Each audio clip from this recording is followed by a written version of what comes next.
வாழ்க வையகம், வாழ்க வையகம், வாழ்க வளமுடன். குரு வாழ்க, குருவே துணை. மதிப்பிற்கும் மரியாதைக்கும் உரிய உலக சமுதாய சேவா சங்கத்தின் பேராசிரியர் அருள்நிதி லில்லிபாய் அம்மா அவர்கள் எம்எஸ்சி பிஎட், டிஒய்ஹெச்இ மற்றும் பிரவீன் இன் ஹிந்தி ஆகிய பட்டயங்களை முடித்துள்ளார்கள். ஹிந்தி டியூட்டராக பணிபுரிந்து கொண்டிருக்கின்றார்கள். 2011ஆம் ஆண்டு முதல் மனவளக்கலையில் இணைந்து சேவை செய்து வருகின்றார்கள். 2013இல் துணை பேராசிரியராகி தம் இல்லத்தில் 2017ஆம் ஆண்டு முதல் தஞ்சை வளநாடு அறக்கட்டளையின் கீழ் அன்னை லோகாம்பாள் தவ மையம் தொடங்கி சிறப்பாக நடத்தி கொண்டு வருகின்றார்கள். 2019ஆம் ஆண்டு ஞானாசிரியர் விருது பெற்ற பெருமைக்குரியவர்கள்.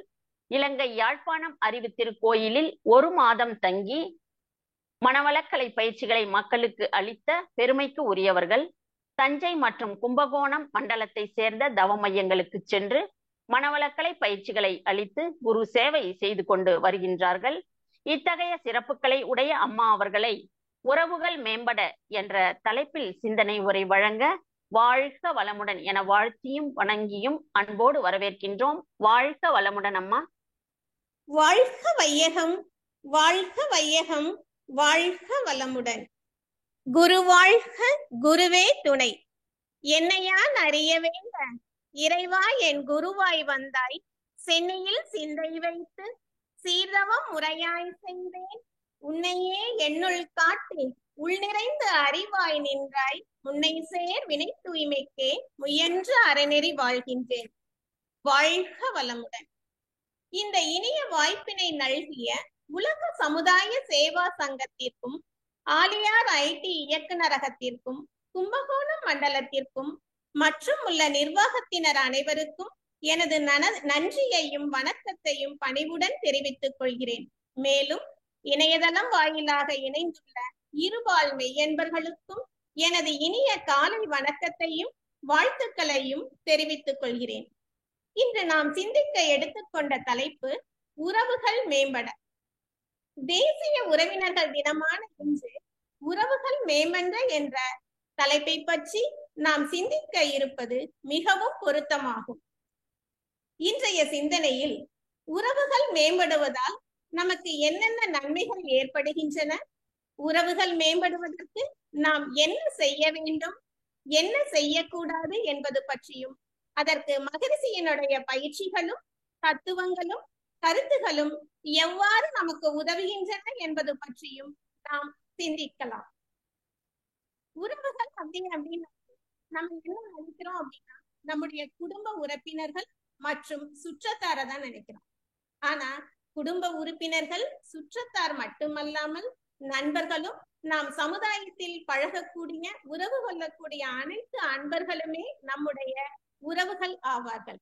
அப்ப அந்த உறவுகளோடு நம்முடைய இணக்கமான சூழல், அந்த உறவு முறை எப்படி மேம்பட வேண்டும், அப்படி அந்த உறவுகள் மேம்பட்டால் நமக்கும் இந்த சமுதாயத்திற்கும் என்னென்ன நன்மைகள் ஏற்படும் என்பதை பற்றி நாம் முதலில் சிந்திக்கலாம். நம்முடைய உறவுகள் மேம்படும் பொழுது ஒவ்வொரு தனி மனிதன் மட்டுமல்லாமல் இந்த சமுதாயமே பலம் மிக்கதாக ஆகிறது. ஒவ்வொரு தனி மனிதருமே பலம் உள்ளவர்களாக ஆகி. இப்ப அதற்கு எடுத்துக்காட்டா சொல்லணும் அப்படின்னா,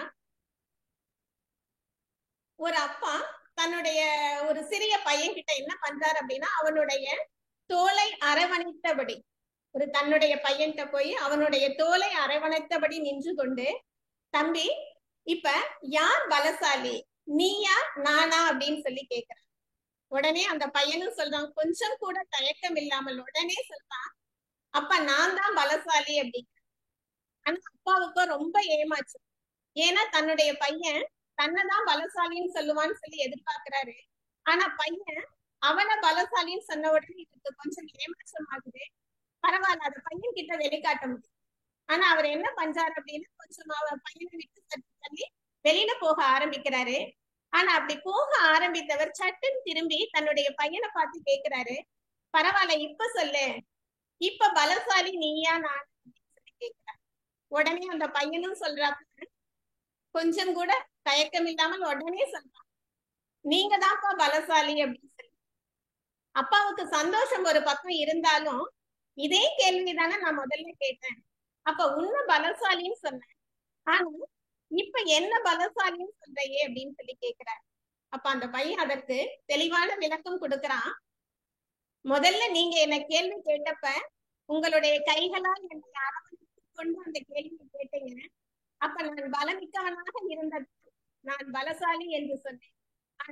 இப்ப நீங்க கேள்வி கேட்கும் போது நீங்க வேற இருக்கிறோம், அப்ப இப்ப நீங்க தான் பலசாலியா இருக்கீங்க அப்படின்னு சொல்லி. அதே போலதான் உறவுகள் எப்பொழுது சேர்ந்திருக்குமோ அப்பொழுது அனைவரும் நல்ல பலமிக்கவர்களாக ஆகிறோம். உறவுகள் பிரிந்திருக்கும் பொழுது, தனித்திருக்கும் பொழுது நாம் அனைவரும் பலம் இழந்தவர்களாக, பலகீனமாக காணப்படுகிறோம். சாதாரணமா சொல்லும் பொழுது எவ்வளவு செல்வம் வச்சிருக்கோம், பணம் காசு இருக்கு, சொத்துக்கள் எவ்வளவு இருக்கு, இவங்களையெல்லாம் தான் நம்ம பணக்காரர்கள் என்று சொல்லுவோம். ஆனா யாரிடம் உறவினர்களும் நண்பர்களும் அதிக எண்ணிக்கையில் அவர்களுடைய நட்பு வட்டமும் உறவு வட்டமும் எந்த அளவுக்கு விரிவடைந்து இருக்கிறதோ அவர்கள்தான் உண்மையில் பணக்காரர்கள் என்று சொல்ல. ஒரு இக்கட்டான சூழல் வருது, நீங்க ஏதோ ஒரு இடத்துக்கு போயிருக்கீங்க, இல்ல அப்படின்னா உங்க வீட்டுல நீங்க தனியா இருக்கக்கூடிய சூழல், உங்களுக்கு திடீரென்று ஒரு உடல் உபாதை ஏற்படுது, ஏதோ ஒன்று நடக்குது. அப்ப அந்த இக்கட்டான சூழல்ல குடும்ப அன்பர்கள் யாரும், அப்ப அந்த இக்கட்டான சூழல்ல நீங்க எந்த ஒரு உறவினருக்கு போன் பண்ணனா உடனே வருவாங்க, இல்ல எந்த ஒரு நண்பருக்கு போன் பண்ணா உடனே அந்த உதவி செய்வாங்க இல்லையா? ஏதோ ஒரு உறவினரோ இல்லது நண்பருக்கோ போன் செஞ்சா இவங்க கட்டாயம் நிச்சயமாக வந்து எனக்கு உதவி செய்வாங்க அப்படின்னு சொல்லி நீங்க நம்புனீங்க, நீங்க தான். ஏன்னா அப்படி ஒரு நபர் அல்ல, நிறைய நபர்கள், அந்த நபர்களுடைய எண்ணிக்கை, உறவினர்களுடைய நண்பர்களுடைய எண்ணிக்கை அதிகமாக தான் நம் உண்மையிலேயே பணக்காரர்களாகவும் பலமிக்கவர்களாகவும் ஆகும்.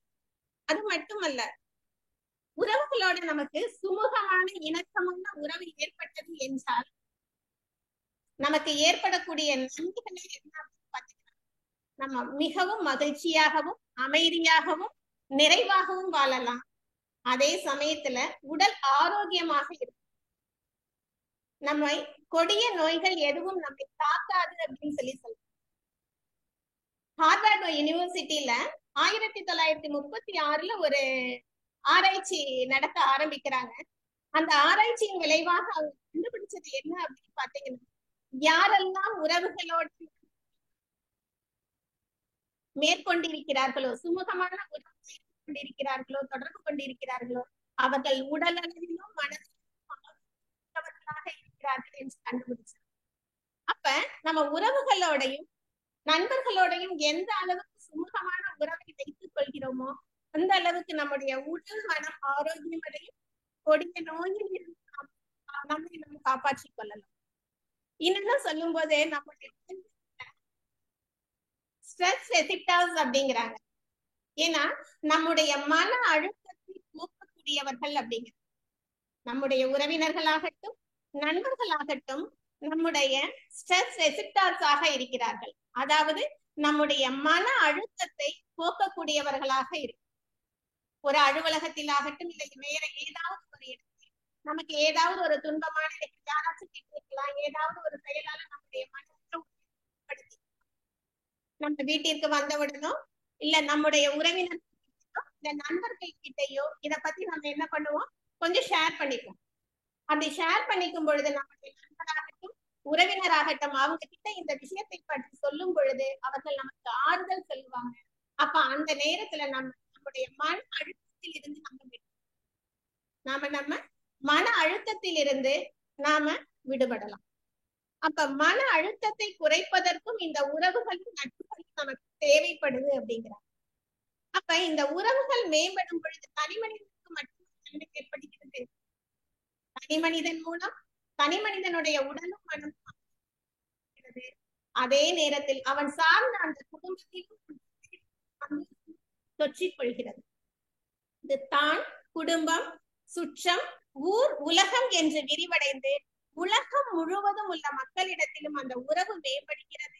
அந்த உறவு மேம்பட மகரிஷி விரும்பிய அந்த உலக அமைதியும் சாத்தியமாகும்.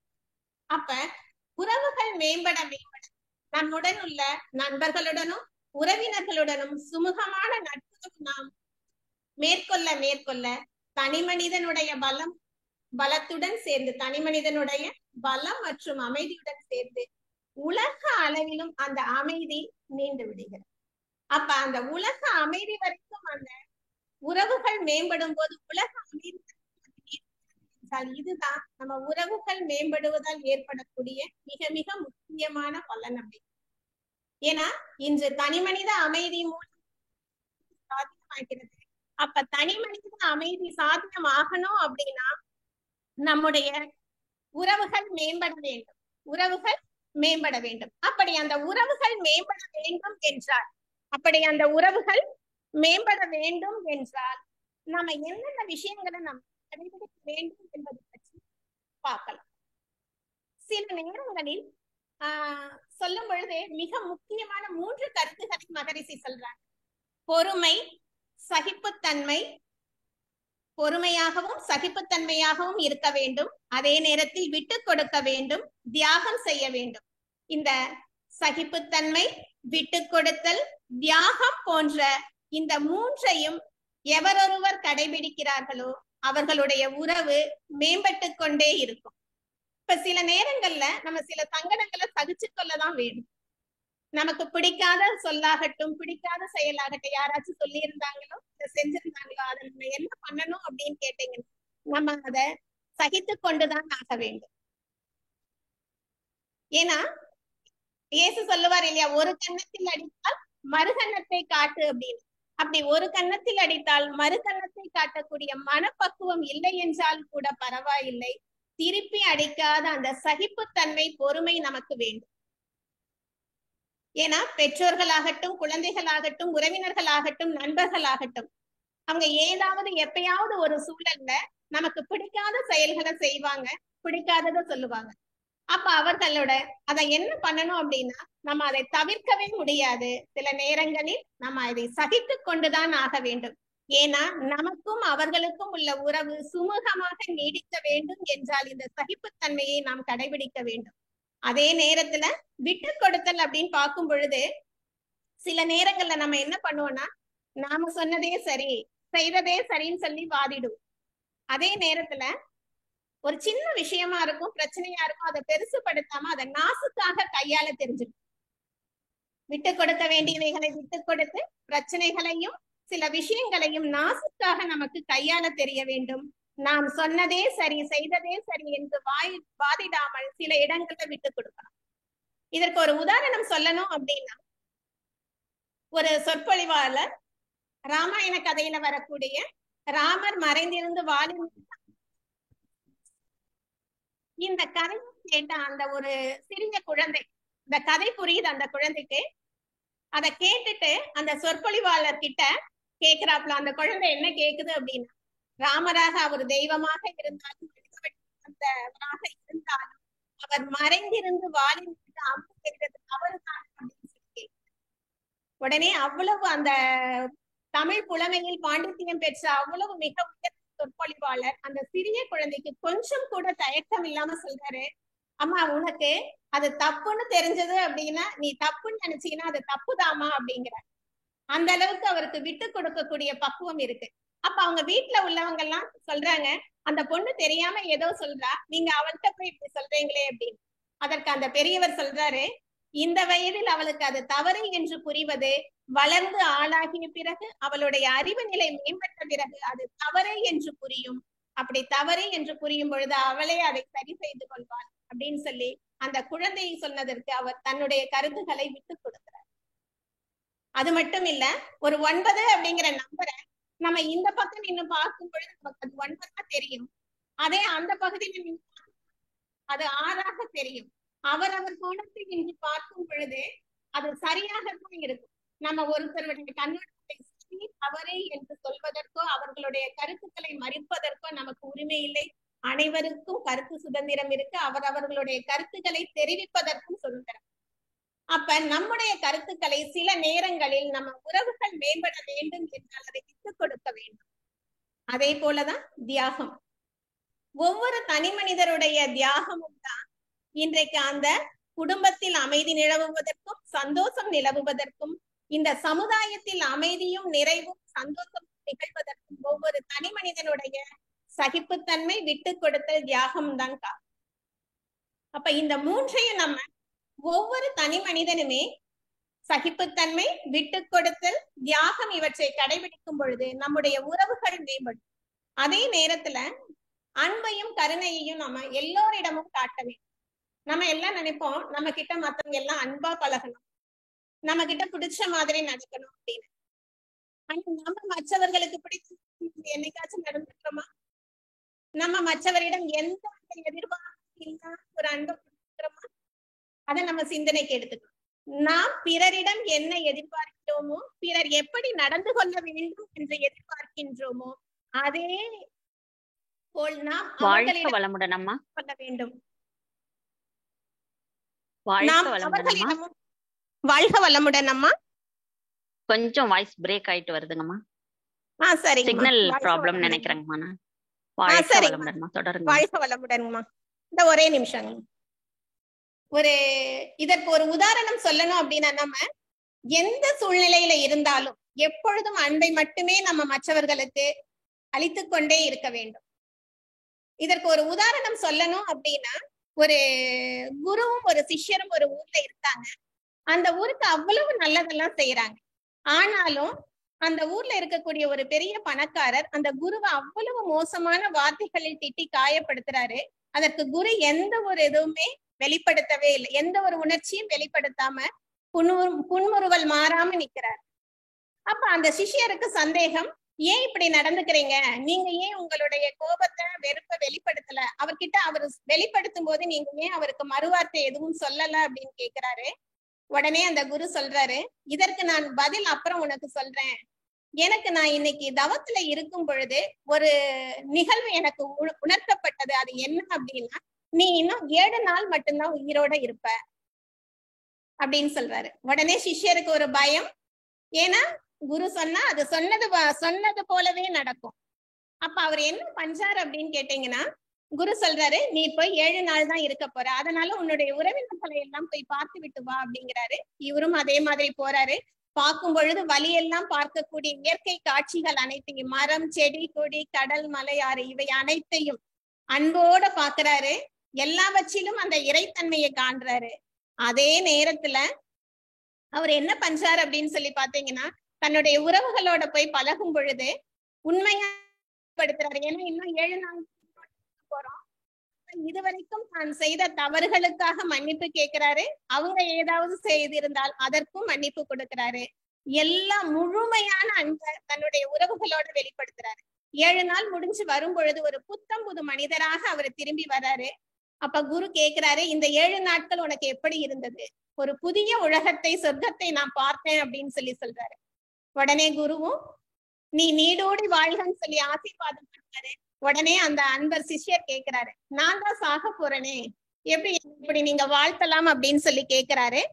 அப்ப உடனே என்ன பண்றாரு அப்படின்னு சொல்லி பாத்தீங்கன்னா, இல்ல, ஒரு உண்மையை உணர்த்துறதுக்காக தான் நான் உனக்கு இது மாதிரி சொன்னேன். ஏன்னா அன்புதான் இந்த உலகத்தில் மிக மிக உயர்ந்தது. நாம எல்லாம் ரொம்ப வருஷம் உயிர் வாழ போறோம்னு நினைச்சிட்டு நம்ம சக மனிதர்களிடமும் உயிர்களிடமும் இந்த அன்பை காட்ட மறந்துடுறோம். ஆனா இந்த சக மனிதர்களிடமும் உயிர்களிடமும் அன்பு காட்ட வேண்டும். என்னிடம் ஒருத்தர் கோபப்பட்டார் இல்லையா, வெறுப்பு காட்டினார் இல்லையா, அவரை நான், ஏன்னா எவ்வளவு நாள் நம்ம உயிரோட இருக்க போறோம். அவருடைய கோபத்தையும் வெறுப்பையும் காட்டும் பொழுது பதிலுக்கு நாம் காட்டாமல் அன்பை மட்டுமே நாம் காட்டணும். ஏன்னா நம்மள எவ்வளவு இருக்க போறோம், இதற்காகத்தான் நான் பொறுமையாக அமைதியாக இருந்தேன்னு சொல்லி சொல்றேன். அதே போல நன்றி உணர்வையும் பாராட்டையும் மன்னிப்பையும் நாம் வெளிப்படுத்தி கொண்டே இருக்க வேண்டும். ஏன்னா பாராட்டுக்கு மயங்காத, பாராட்டுக்கு அந்த மகிழ்ச்சி அடையாத அந்த உயிர்களே கிடையாது. பாராட்டை எதிர்பார்த்து கொண்டே இருக்கும். அதுதான் நம்முடைய பலவீனமும் கூட. அப்ப அவர்கள் ஒரு சிறிய சிறிய செயல்கள் செய்யும் பொழுது நாம் மனம் விட்டு பாராட்டி கொண்டே இருக்க வேண்டும். ஏதாவது காரியம் ஆவதற்காக பாராட்டக்கூடாது. உண்மையிலேயே அது பாராட்டுக்குரிய செயலாக இருந்தால் பாராட்ட வேண்டும். அதே போல நாம் நன்றியை வெளிப்படுத்தி கொண்டே இருக்க வேண்டும். இந்த இயற்கைக்காகட்டும், நம்முடைய உறவினர்கள், நண்பர்களுக்குள்ள எப்பொழுதும் நம்முடைய நன்றியை சின்ன சின்ன செயல்களுக்கு கூட நாம் நன்றியை வெளிப்படுத்தி கொண்டே இருக்க வேண்டும். அது குடும்ப நபர்களாகட்டும், உறவினர்களாகட்டும், சமுதாயத்தில் உள்ள அன்பர்களாகட்டும், யாருக்கும் நம்முடைய நன்றியை, ஏன்னா காலையில எழுந்ததிலிருந்து பயன்படுத்தக்கூடிய பேஸ்ட்ல இருந்து, பல்விளக்க பயன்படுத்தக்கூடிய டூத் பேஸ்ட்ல இருந்து, இரவு படுக்க போகக்கூடிய பாய் தலகாணி வரை சமுதாய மக்களுடைய கூட்டு உழைப்புல இருந்துதான் நமக்கு கிடைச்சிருக்கு. அப்ப ஒவ்வொன்றையும் நினைத்து நாம் இந்த இயற்கைக்கும் சமுதாய மக்களுக்கும் நன்றி சொல்லிக் கொண்டே இருக்க வேண்டும். வெளியில வேற எங்கேயும் போக வேண்டாம். நம்ம வீட்டுக்கு வரக்கூடிய போஸ்ட்மேனுக்கு, சிலிண்டர் கொண்டு வரக்கூடிய ஆட்களுக்கு, நம் வீட்டில் வேலை செய்யக்கூடிய பணியாளர்களுக்கு, சின்ன சின்ன அவர்கள் வேலையை நல்லா செஞ்சாங்க, அதற்காக நம்ம நன்றி சொல்லலாம், பாராட்டலாம். அதே போலதான் மிக மிக மதிப்பு மிக்கது இந்த மன்னிப்பு. நமக்கு யாராவது உடலளவிலும் மனதிலும் செய்திருந்தார்கள் என்றால் அவர்களை மன்னித்து மறந்து விட வேண்டும். அதே நேரத்துல நாம் யாருக்காவது ஏதாவது செய்திருந்தால் அவர்களிடம் மானசீகமாகவோ அல்லது நேரடியாகவோ மன்னிப்பு கேட்க வேண்டும்.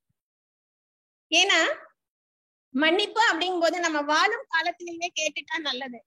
இறக்கக்கூடிய தருவாயிலோ இல்ல இறந்த பிறகோ நாம் அந்த செயலுக்கு வருந்தி மன்னிப்பை கேட்கறதுல ஒரு வித பலனும் கிடையாது. அப்ப இதற்கு ஒரு நிகழ்வு சொல்லணும் அப்படின்னா, ஒரு அக்காவும் தம்பியும், அவங்களுக்கு 83 வயதாகிறது. இப்படி தன்னுடைய தம்பியை திட்டினதுனால ஏற்பட்டக்கூடிய வருத்தத்தை அவங்க சொல்றாங்க. எப்படி அப்படின்னு கேட்டீங்கன்னா, அவங்களுக்கு ஒரு 12 வயது இருக்கும். அவங்க நாட்டுல போர் நடைபெறுகிறது. அதனால அவங்க அப்பாவும் அந்த போர்ல கொலை செய்யப்படுகிறார். அவங்க அம்மா நாடு கடத்தப்படுறாங்க. இந்த பெண்ணுக்கு ஒரு 12 வயது, அவளுடைய தம்பிக்கு 8 வயது. அந்த நாட்டினுடைய ராணுவம் அவர்களை காப்பாற்றி ஒரு ரயில்வே ஸ்டேஷனுக்கு கூட்டிட்டு வராங்க. கூட்டிட்டு வரும்போது அந்த தம்பி ஷூ போடாம வந்துடுறாரு. அப்ப இந்த பெண் அவ்வளவு திட்டுறாங்க, உனக்கு நடக்கவே தெரியல, ஷூ போட்டுட்டு வந்திருக்கலாம்ல, ஏன் போடாம வந்த அப்படின்னு சொல்லி அவங்கள முறையற்ற ரொம்ப திட்டுறாங்க. கொஞ்ச நேரத்துல அந்த கூட்ட நெரிசல்ல அவங்க தம்பி காண போயிடுறாங்க. இன்றளவும் அவங்களுக்கு 83 வயதாகிறது. இன்றளவும் அவங்க தம்பிய சந்திக்கவே இல்லை. ஆனா அன்றைய நாள்ல இருந்து மற்ற வேதனை அளவுக்கு அதிகமாக இருந்தது. அன்றைக்கு மட்டும் என் தம்பியை நான் திட்டாம இருந்திருந்தா, என் தம்பி மீது நான் அன்பு செலுத்தி இருந்தா அப்படின்னு சொல்லி நினைச்சிருக்காங்களா. ஆனா அன்றைக்கு அவங்க ஒரு முடிவு எடுக்கிறாங்க. என்ன அப்படின்னா, இன்றிலிருந்து நான் யாரிடமும் கோபத்தையும் வெறுப்பையும் காட்ட மாட்டேன், அன்பை மட்டுமே செலுத்துவேன்னு சொல்லிட்டு மானசீகமா அவங்க தம்பி கிட்ட மன்னிப்பு கேட்டாங்க. அது மட்டும் இல்ல, சமீபத்துல சில மாதங்களுக்கு முன்பு அமெரிக்காவுல ஒரு பிளைட்ல என்ஜின் கோளாறு காரணமாக பிளைட் வெடிக்க இருந்த தருணம். அப்ப அந்த பைலட் விமானி என்ன பண்றாரு அப்படின்னா, தன்னுடைய மனைவிக்கு மெசேஜ் அனுப்புறாரு. என்ன அப்படின்னா, நான் உன்னையும் குழந்தைகளையும் மிகவும் நேசிக்கிறேன், நான் ஏதாவது ஒரு தவறு செய்திருந்தா என்ன மன்னிப்பு சொல்லி அந்த மரண தருவாயில் ஒரு மெசேஜ் அனுப்புறாரு. ஆனா அந்த மெசேஜை படிச்ச மனைவிக்கு எப்படி இருக்கும்? காலம் தாழ்த்தி கிடைக்கக்கூடிய மன்னிப்புக்கு, ஏன்னா அந்த உணர்வுகளை அவ்வப்பொழுது நம்ம வெளிப்படுத்த வேண்டும். நன்றியாகட்டும், மன்னிப்பாகட்டும், பாராட்டாகட்டும், அந்த கன நேரத்திலேயே நம்ம வெளிப்படுத்தும் பொழுதுதான் அதனுடைய மதிப்பு மிக உயர்ந்ததாக இருக்கும். நம்முடைய உறவுகளும் மேம்படும் அப்படிங்கிறாங்க. அதுதான் இயேசு சொன்னாங்க. இயேசு சொல்லும் பொழுது தன்னுடைய சிலுவையில் அறைந்தவன் கடவுள் கிட்ட பிரார்த்திக்கிறார். என்ன? பிதாவே, இவர்கள் செய்வது தெரியாமல் இந்த மாதிரி செய்யறாங்க.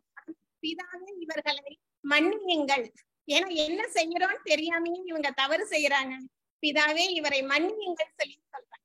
அப்ப மற்றவர்களுடைய யார் என்ன செஞ்சாலும் அவங்களுடைய செயல்களை மட்டுமே நாம் வெறுக்க வேண்டும். செய்த நபரை நம்ம வெறுக்கவே கூடாது. செய்த நபரை நம்ம என்றுமே செய்த நபரை என்றுமே வெறுக்க கூடாது அப்படின்னு சொல்லி சொல்றாங்க. அதே போலதான் வாழ்த்து. மகரிஷி கொடுத்திருக்கக்கூடிய மிக உயர்ந்த ஒரு பண்பு என்ன அப்படின்னு கேட்டீங்கன்னா வாழ்த்து. இது தன் வாழ்த்துல இருந்து தொடங்கி உலக நல வாழ்த்து வரைக்கும் கொண்டு போறாங்க. தன் வாழ்த்துல தொடங்கி உலக நல வாழ்த்து வரைக்கும் கொண்டு போறாங்க. அப்ப ஒவ்வொருத்தரையும் மனிதனை மனிதன் நேசிக்க வேண்டும், மனிதனை மனிதன் மதித்து நடக்க வேண்டும். ஒவ்வொருவரும் எப்பொழுதும் வாழ்த்திக் கொண்டே இருக்க வேண்டும். அப்பொழுதுதான் இந்த உறவுகள் மேம்படும்னு சொல்றாங்க. தன்னையும் வாழ்த்த வேண்டும், குடும்ப உறுப்பினர்களையும் வாழ்த்த வேண்டும், எதிரியையும் வாழ்த்த வேண்டும், இந்த உலகத்தையும் சமுதாயத்தையும் வாழ்த்த வேண்டும் சொல்றாங்க. அப்படி அந்த வாழ்த்ததான் உறவுகளுக்குள்ளேயும் நட்பு வட்டத்துக்குள்ளேயும் உறவுகள் மேம்பட்டு கொண்டே இருக்கும். அது எதிரிக்கு சொல்லும் பொழுது சொல்றாங்க, கருணையோடு வாழ்த்த வேண்டும் சொல்றாங்க. இததான் வள்ளலாரும் சொல்றாங்க, நமக்கு யாராவது தவறு செய்து விட்டால், தீங்கிழைத்து விட்டால் தாயுள்ளத்தோடு பாருங்க, அவங்கள தாயுள்ளத்தோடு மன்னிங்க அப்படின்னு சொல்றாங்க. அதே போலதான் எப்பொழுதுமே நம்ம உறவுகள் மேம்படணும் அப்படின்னா எப்பொழுதும் ஒரு புன்னகை இருக்க, நம்முடைய உதட்டில் எப்பொழுதும் ஒரு புன்னகை இருக்க வேண்டும். எப்பொழுதும் ஒரு இன் சொற்களையே பேச வேண்டும். மற்றவங்களுக்கு எப்பொழுதுமே அவர்களுக்கு உரிய மரியாதையை நாம் செலுத்த வேண்டும். இனிய இதமான சொற்களையே நாம் பயன்படுத்த வேண்டும் அப்படிங்கிற. அது மட்டுமல்ல, சில அன்பு சொற்களை நாம் அவ்வப்பொழுது சொல்ல வேண்டும். சில அன்பு சொற்களை அவ்வப்பொழுது நாம் சொல்ல வேண்டும் அப்படிங்கிறார். ஏன்னா எந்த அளவுக்கு நாம் புன்சிரிப்போடும் இன்முகத்தோடும் இன் சொல்லோடும் சுற்றி வலம் வருகின்றோமோ அந்த அளவுக்கு நம்முடன் நட்பு வட்டமும் உறவு வட்டமும் பெருகி கொண்டே இருக்கும். இப்ப சொல்லணும் அப்படின்னா, டால்ஸ்டாய் ஒரு முறை தன்னுடைய வீதியில் நடந்து போயிட்டு இருக்கிறாரு. அப்ப எதிர்ல ஒரு ஏழை பிச்சைக்காரன் அவரிடம் கையேந்தி பிச்சை கேட்கிறார். உடனே டால்ஸ்டாயும் என்ன பண்றாரு, தன்னுடைய கோட்டு பாக்கெட்டுக்குள்ள கைவிட்டு தேடுறாரு. தேடும் பொழுது அந்த ஏழை பிச்சைக்காரருடைய துரதிர்ஷ்டம், இவர்கிட்ட ஒரு சல்லி காசு கூட இல்ல.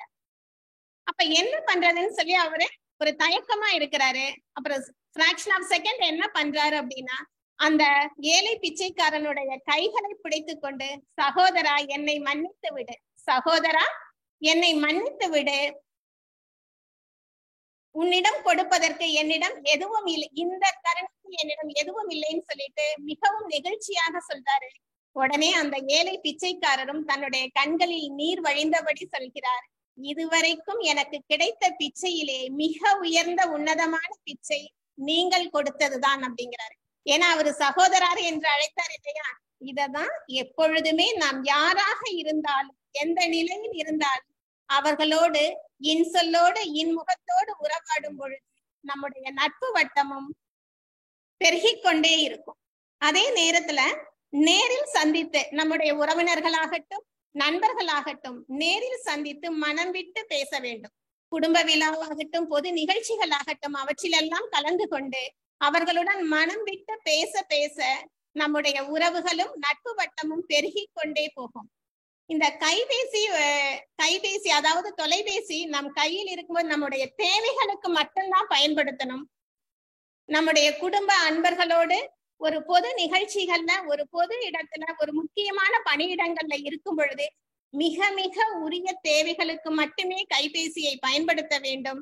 அந்த கைபேசியை பயன்படுத்தி மீதி நேரங்கள் நம்முடைய உறவுகளோடும் நண்பர்களோடும் நாம் எந்த அளவுக்கு நம்ம பழகிறோமோ அந்த அளவுக்கு நம்முடைய உறவுகள் மேம்பட்ட நிலையில இருக்கும்.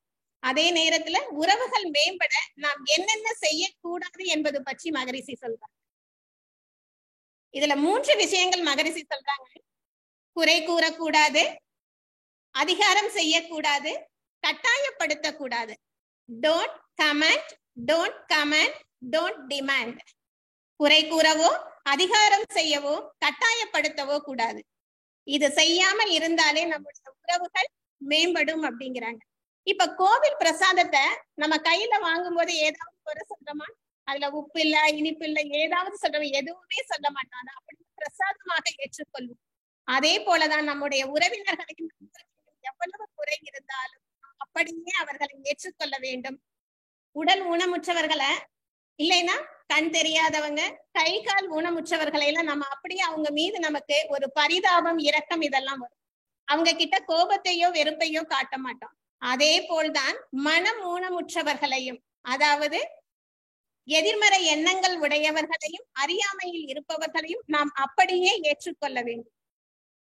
இந்த கணவன் மனைவி உறவுன்னு சொல்லும் பொழுது உறவுகளில் குடும்ப உறவுகளாகட்டும் நண்பர்களாகட்டும் அனைத்து உறவுகளிலுமே மிக மிக உன்னதமான உறவு கணவன் மனைவி உறவு.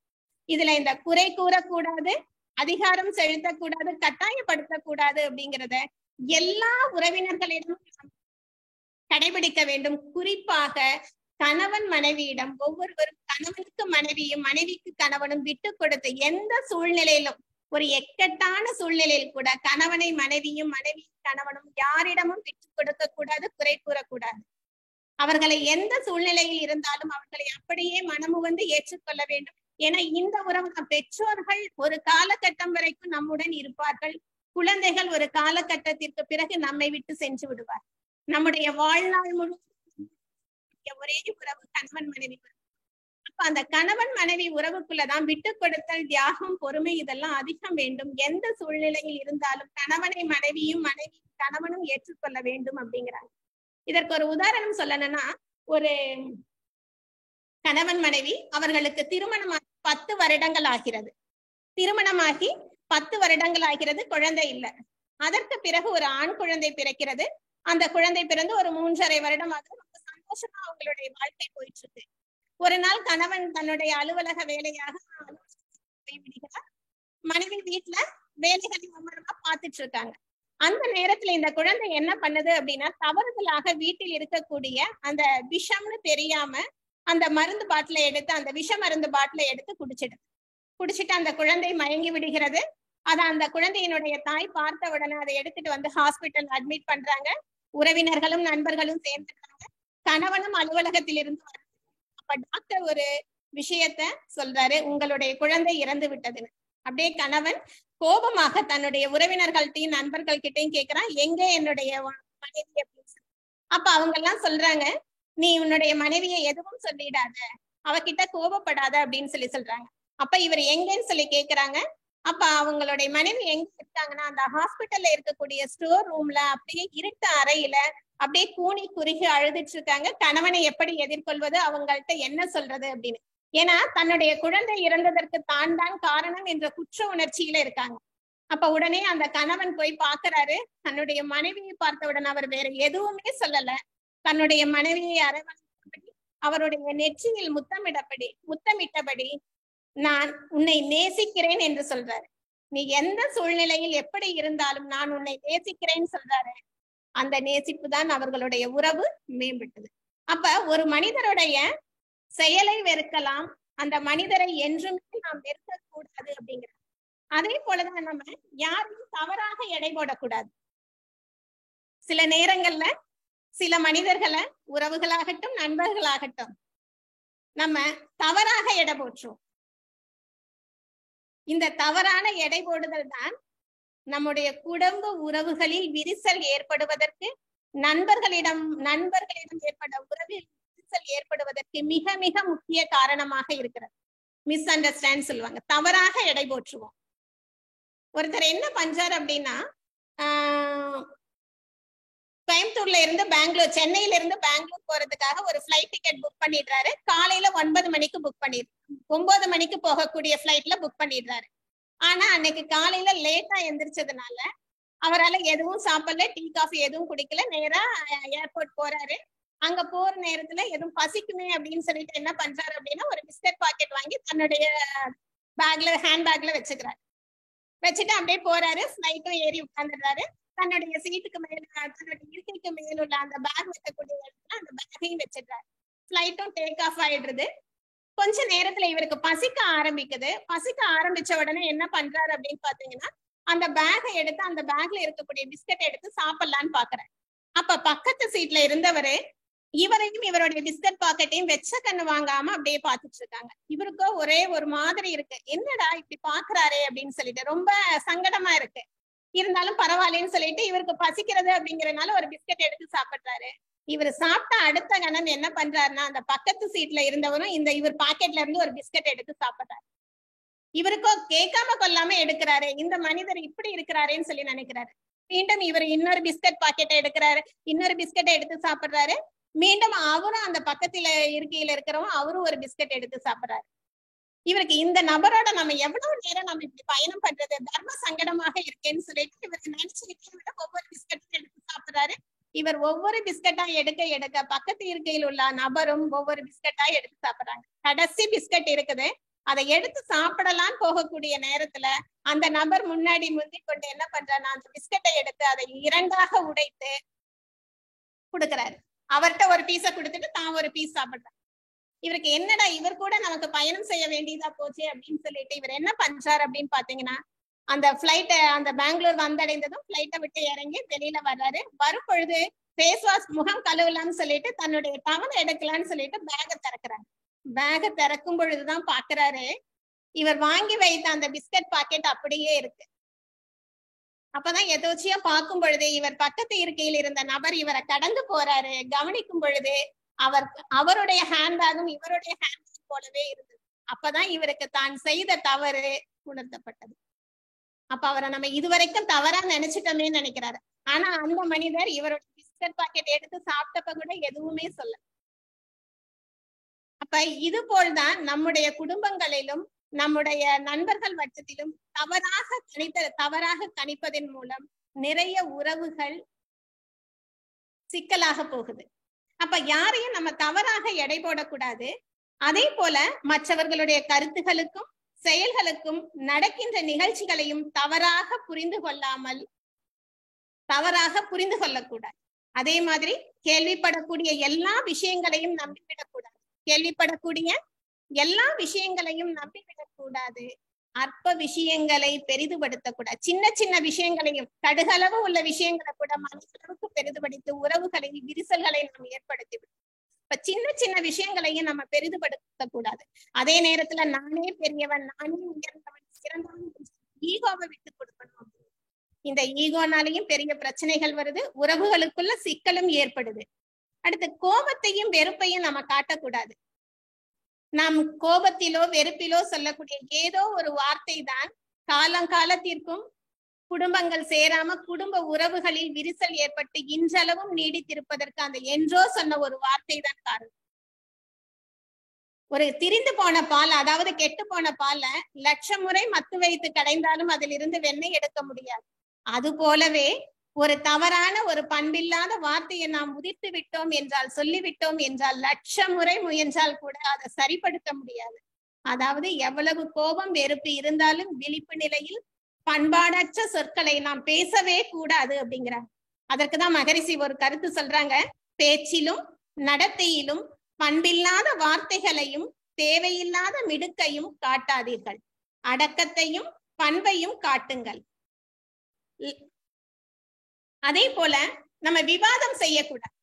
எதற்கு எடுத்தாலும் விவாதம், வீண் விவாதம், தர்க்கம் செய்து கொண்டே இருந்தால் உறவுகளில் விரிசல்கள் ஏற்படும். முதல்ல சொன்ன இல்லையா, அந்த குழந்தை ராமர் மறைந்திருந்து வாலி மீது அம்பு தொடுத்தது தவறுன்னு சொன்ன உடனே அந்த சொற்பொழிவாளர் அந்த குழந்தைகள்கிட்ட விவாதமே பண்ணாம விட்டு கொடுத்தார் இல்லையா. அது போல உறவுகளுக்கு இடையே சுமூகம் நிலவ வேண்டும் என்றால் நம் வீண் விவாதம் செய்யாமல் விட்டு கொடுக்க வேண்டும். அதே போல நிறைய இடங்கள்ல லூஸ் டாக் வச்சுக்கணும். தேவையில்லாத இடங்கள்ல அர்த்தமில்லாமலும் பின்விளைவு அறியாமலும் பேசிக்கொண்டே இருக்கக்கூடாது. உண்மை எது பொய் எதுன்னு தெரியாம இங்க கேட்டதை அங்க சொல்றதையும் அங்க கேட்டதை இங்க சொல்றதையும் நம்ம செய்யக்கூடாது. இதனால் பெரிய பெரிய சிறிய அளவுல முடிய வேண்டிய பிரச்சனைகள்லாம் பெரிய அளவுக்கு விஸ்வரூபம் எடுக்குது. இப்ப அதே போல எல்லோரிடத்தும் எல்லா விஷயங்களையும் அவர்களுக்கு சம்பந்தம் உண்டோ இல்லையோ அதை சொல்லிக்கொண்டே இருக்கக்கூடாது அப்படிங்க. எல்லோரிடத்தும் எல்லா விஷயங்களையும் அவர்களுக்கு சம்பந்தம் உண்டோ இல்லையோ அதை சொல்லிக்கொண்டே இருக்கக்கூடாது அப்படிங்கிறார். அப்ப இந்த விதமான பயிற்சிகளை எல்லாம் மகரிஷி கொடுத்திருக்கக்கூடிய இந்த தத்துவங்களை எல்லாம் எதையெல்லாம் நாம் கடைபிடிக்க வேண்டும், எவற்றையெல்லாம் நாம் எதை செய்யக்கூடாது என்று பின்பற்றினால் நம்முடைய உறவுகள் மேம்படும். அதற்கு மகரிஷியினுடைய பயிற்சிகளும் தத்துவங்களும் கருத்துகளும் எந்த அளவுக்கு பயன்படுகிறது என்று சிந்திப்போமானால், மனிதனுடைய வாழ்க்கையே தான், குடும்பம், சமுதாயம் என்ற மூன்றினுடைய இணைப்பில் தான் இருக்கிறது.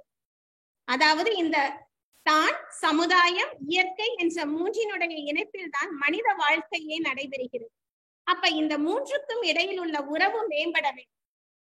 இந்த மூன்றுக்கும் இடையில் உள்ள உறவு மேம்பட வேண்டும் என்றால் முதலில் நம்மோடு நம் உறவு மேம்பட வேண்டும். அதாவது நமக்கே நம்முடன் உள்ள உறவு மேம்பட வேண்டும். அதாவது நமக்கும் நம்முடைய உடலுக்கும் உள்ள உறவு மேம்பட வேண்டும், நமக்கும் நம்முடைய உயிருக்கும் உள்ள உறவு மேம்பட வேண்டும், நமக்கும் நம்முடைய மனதிற்கும் உள்ள உறவு மேம்பட வேண்டும். இந்த மூன்றும் மேம்பட்டால்தான் தனிமனதினிடத்தில் அமைதியும் நிறைவும் ஏற்படும். அப்ப நமக்கும் நம்முடைய உடலுக்கும் உறவு மேம்படணும் அப்படின்னா மகரிஷி அதற்காக தான் சிறப்பாக நமக்கு உடற்பயிற்சி கொடுத்திருக்காங்க. அந்த உடற்பயிற்சி செய்ய செய்ய செய்ய நம் உடலில் இரத்த ஓட்டம், வெப்ப ஓட்டம், காற்றோட்டம், உயிரோட்டம் இதெல்லாம் சீராக நடைபெற்று நம்மிடம் உள்ள விலங்கின பதிவுகள் நீங்கி நீங்கிவிடும், உடல் ஆரோக்கியம் அடையும். அது மட்டும் போதாது, 5 அளவு முறையும் உணவு, உழைப்பு, உறக்கம், பாலுணர்வு, எண்ணம் என்ற இந்த 5 அளவு முறை காக்கும் பொழுது நமக்கும் உடலுக்கும் உண்டான உறவு நீடிக்கும், மேம்படும். அடுத்ததாக பாத்தீங்கன்னா, நமக்கும் உயிருக்கும் உண்டான உறவு மேம்பட வேண்டும் என்றால் காயக்கல்ப பயிற்சியை, உயிரை வளப்படுத்தக்கூடிய காயக்கல்ப பயிற்சியை அனைவரும் முறையாக செய்ய வேண்டும். ஏன்னா உயிர் வளம் பெற்றிருந்தால்தான் அந்த உடலையும் மனதையும் இயக்கும். அப்ப உடலையும் மனதையும் இயக்க வேண்டும் என்றால் உயிர் திணிவு பெற்று வளமாக இருக்க வேண்டும். அப்ப அந்த காயக்கல்ப பயிற்சியை நாம் முறையாக செய்ய செய்ய நமக்கும் உயிருக்கும் உண்டான உறவு மேம்பட்டிருக்கும். அடுத்ததாக பாத்தீங்க அப்படின்னா, நம்முடைய மனதிற்கும் நமக்கும் உண்டான உறவு. இதற்கு 2 வகை பயிற்சிகளாக மகரிஷி கொடுத்திருக்காங்க. ஒண்ணு அகத்தவம், இன்னொன்று அகத்தாய்வு. அகத்தவம் செய்ய செய்ய செய்ய நம்முடைய மன அலைச்சூழல் குறைந்து மன அமைதி, நிறைவு கிடைக்கும். அது மட்டும் அல்லாமல் விளைவறிந்த விழிப்பு நிலை உண்டாகும். இந்த செயலை செய்யலாமா வேண்டாமா, இது நல்ல செயலா தீய செயலா, இதனுடைய விளைவு எப்படி இருக்கும் என்பதை கணித்து செய்யக்கூடிய அந்த ஆற்றல் நமக்கு இயல்பிலேயே உண்டாகும். விளைவறிந்த விழிப்பு நிலை உண்டாகும். அதற்கு அடுத்தபடியாக அந்த தவ நிலையில் இருந்து கொண்டே நாம் தற்சோதனை, அதாவது அகத்தாய்வு செய்யும் பொழுது நம்முடைய 6 தீய குணங்களும் நற்குணங்களாக மாற்றப்படும். நம்முடைய குணநலத்தில் மேம்பாடு ஏற்படும். அதே நேரத்துல நான் யார் என்ற தத்துவமும் நமக்கு இயல்பாகவே உணர்வு பூர்வமாக புரிய ஆரம்பிக்கும். இறைநிலைதான் தன்மாற்றம் பெற்று எல்லா உயிர்களாகவும் மனிதனாகவும் வந்திருக்கிறது. அது மட்டுமல்ல, அனைத்திற்குள்ளும் அறிவாக இருந்து ஆட்சி செய்வது அந்த இறைநிலையே என்பது உணர்வு பூர்வமாக நமக்கு விளங்கும். அப்ப இறைநிலைதான் எல்லா வந்திருக்கிறது, எல்லோருக்குள்ளும் அறிவாக ஆட்சி செய்கிறது என்பதை உணர்ந்து விட்டால் நாம் எல்லோரிடமும் அன்பும் கருணையோடும் பழகுவோம், உறவுகள் மேம்படும். அதற்குதான் விவேகானந்தர் சொல்றாங்க, நீ தினமும் சிறிது நேரமாவது உன்னோடு பேச வேண்டும். நீ தினமும் சிறிது நேரமாவது உன்னுடன் பேச வேண்டும். அப்படி நீ பேசாவிட்டால் உலகிலேயே மிக உயர்ந்த மனிதரை நீ இழந்து விடுவாய். உலகிலேயே மிக உயர்ந்த மனிதரை இழந்து விடுவாய் என்று சொல்றாங்க. அதாவது அவங்க தற்சோதனை தான் சொல்றாங்க. நம்முடன் நாம் பேசிக்கொண்டே இருக்க வேண்டும். நம்முடைய நிறை குறைகளை எல்லாம் அலட்சி ஆராய வேண்டும். அப்ப நமக்கும் மனதுக்கும் உள்ள உறவு நீடிக்க வேண்டும் என்றால் இந்த அகத்தவத்தையும் அகத்தாய்வையும் நாம் முறையாக செய்ய வேண்டும். அதே போல நமக்கும் சமுதாயத்திற்கும் உறவு நீடிக்க வேண்டும் என்றால் அந்த அறநெறி வாழ்க்கையை வாழ வேண்டும். அறநெறி வாழ்க்கை என்ற ஒழுக்கம், கடமை, ஈகை என்ற அறநெறி வாழ்க்கையை நமக்கு அறிவுறுத்துகிறார் மகரிஷி அவர்கள். ஒழுக்கம் அப்படிங்கிறது எண்ணம், சொல், செயலால் தனக்கோ பிறருக்கோ தற்காலத்திலோ பிற்காலத்திலோ உடலுக்கோ மனதிற்கோ துன்பம் தராத செயல்தான் ஒழுக்கம். இதை 2 ஒழுக்க பண்பாடாகவும் நமக்கு கொடுத்திருக்காங்க. நான் எனது வாழ்நாளில் யாருடைய உடலுக்கும் மனதுக்கும் துன்பம் தரமாட்டேன், துன்பப்படுவோருக்கு என்னால் முடிந்த உதவிகளை செய்வேன் அப்படி. அப்ப ஒவ்வொருவரும் இந்த 2 ஒழுக்க பண்பாட்டை முறையாக கடைபிடித்தாலே நம்முடைய உறவுகள் மேம்படும், பலப்படும். அடுத்த கடமை அப்படிங்கும் போது ஒவ்வொருத்தருக்கும் 5 கடமைகள் இருக்கிறது. குடும்பம், சுற்றம், ஊரார், உலகோர் காற்றும் கடமை முறையே முக்கியம், கெடாமல் பார் ஒன்றினால் மற்ற. இப்ப இந்த 5 கடமைகளையும் நாம் முறையாக செய்ய வேண்டும். அடுத்ததாக ஈகை. தன்னுடைய உடல், பொருள், ஆவி அனைத்தும் எந்தவித எதிர்பார்ப்பும் இல்லாமல் தனக்கு உடலால முடியுமா, இல்ல பொருளால முடியுமா, இல்ல அறிவால முடியுமா, அவங்களுக்கு என்ன தேவை இருக்கு அப்படிங்கிறத தெரிஞ்சுக்கிட்டு நாம் அவர்களுக்கு அதை ஈகையாக உதவி செய்ய வேண்டும். எந்தவித எதிர்பார்ப்பும் இல்லாமல் செய்ய வேண்டும். அப்ப இந்த ஒழுக்கம், கடமை, ஈகை என்ற இந்த அறநெறி வாழ்க்கையை நாம் ஒவ்வொருவரும் வாழும் பொழுது நமக்கும் சமுதாயத்திற்கும் இடையே உள்ள உறவு நீடிக்கும், உறவு மேம்படும்.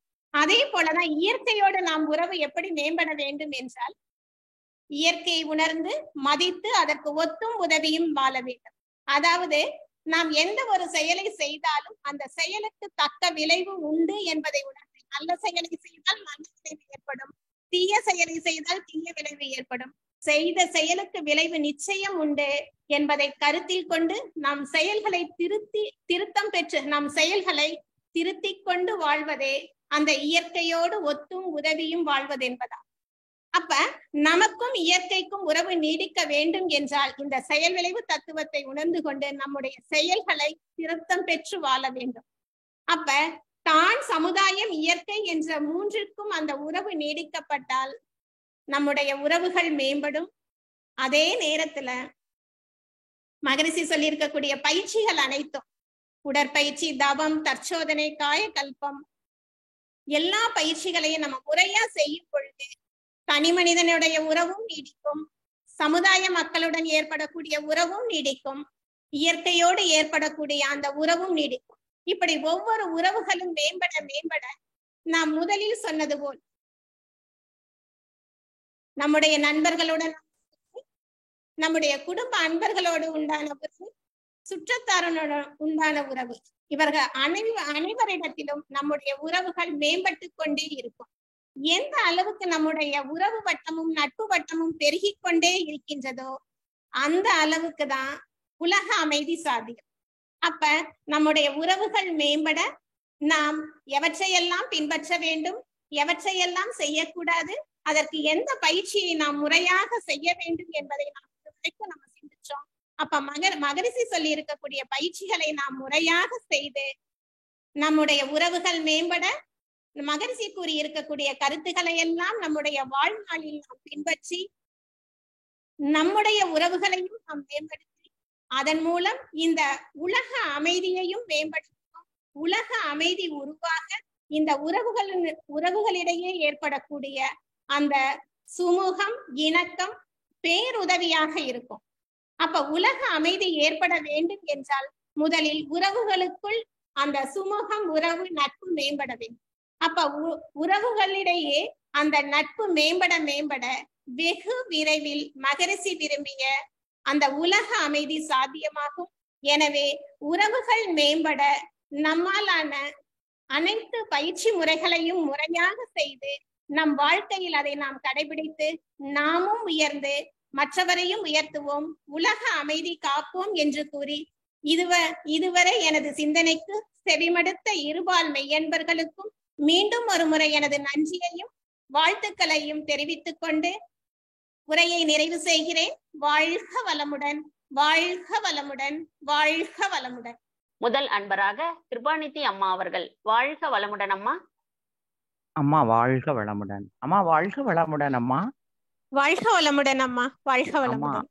ஆமா, அதாவது அந்த ஸ்கூல் படிக்கல மாரல் பீரியட்னு ஒண்ணு இருக்கும், அது மாதிரி இன்னைக்கு எனக்கெல்லாம் ஒரு பெரிய மாரல் பீரியட்னே சொல்லலாம். வாழ்த்துக்கள்மா, வாழ்க வளமுடன். ஆமா, உறவுகள் மேம்பட்டால் அனைவரும் பலமாக இருக்கலாம்.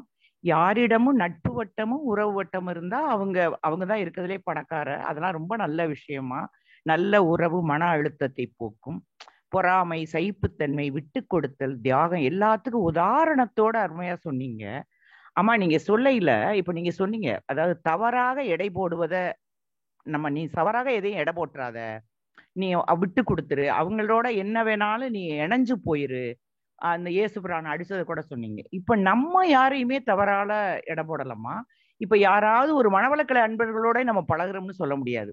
வீட்டுல உள்ளவங்க, அப்படி சமுதாயத்துல உள்ளவங்களோட நம்ம என்னமே சொல்லியிருக்கவே மாட்டோம். சரி, சொல்லியிருந்தா கூட நமக்கு எதுக்குன்னே தெரியாது.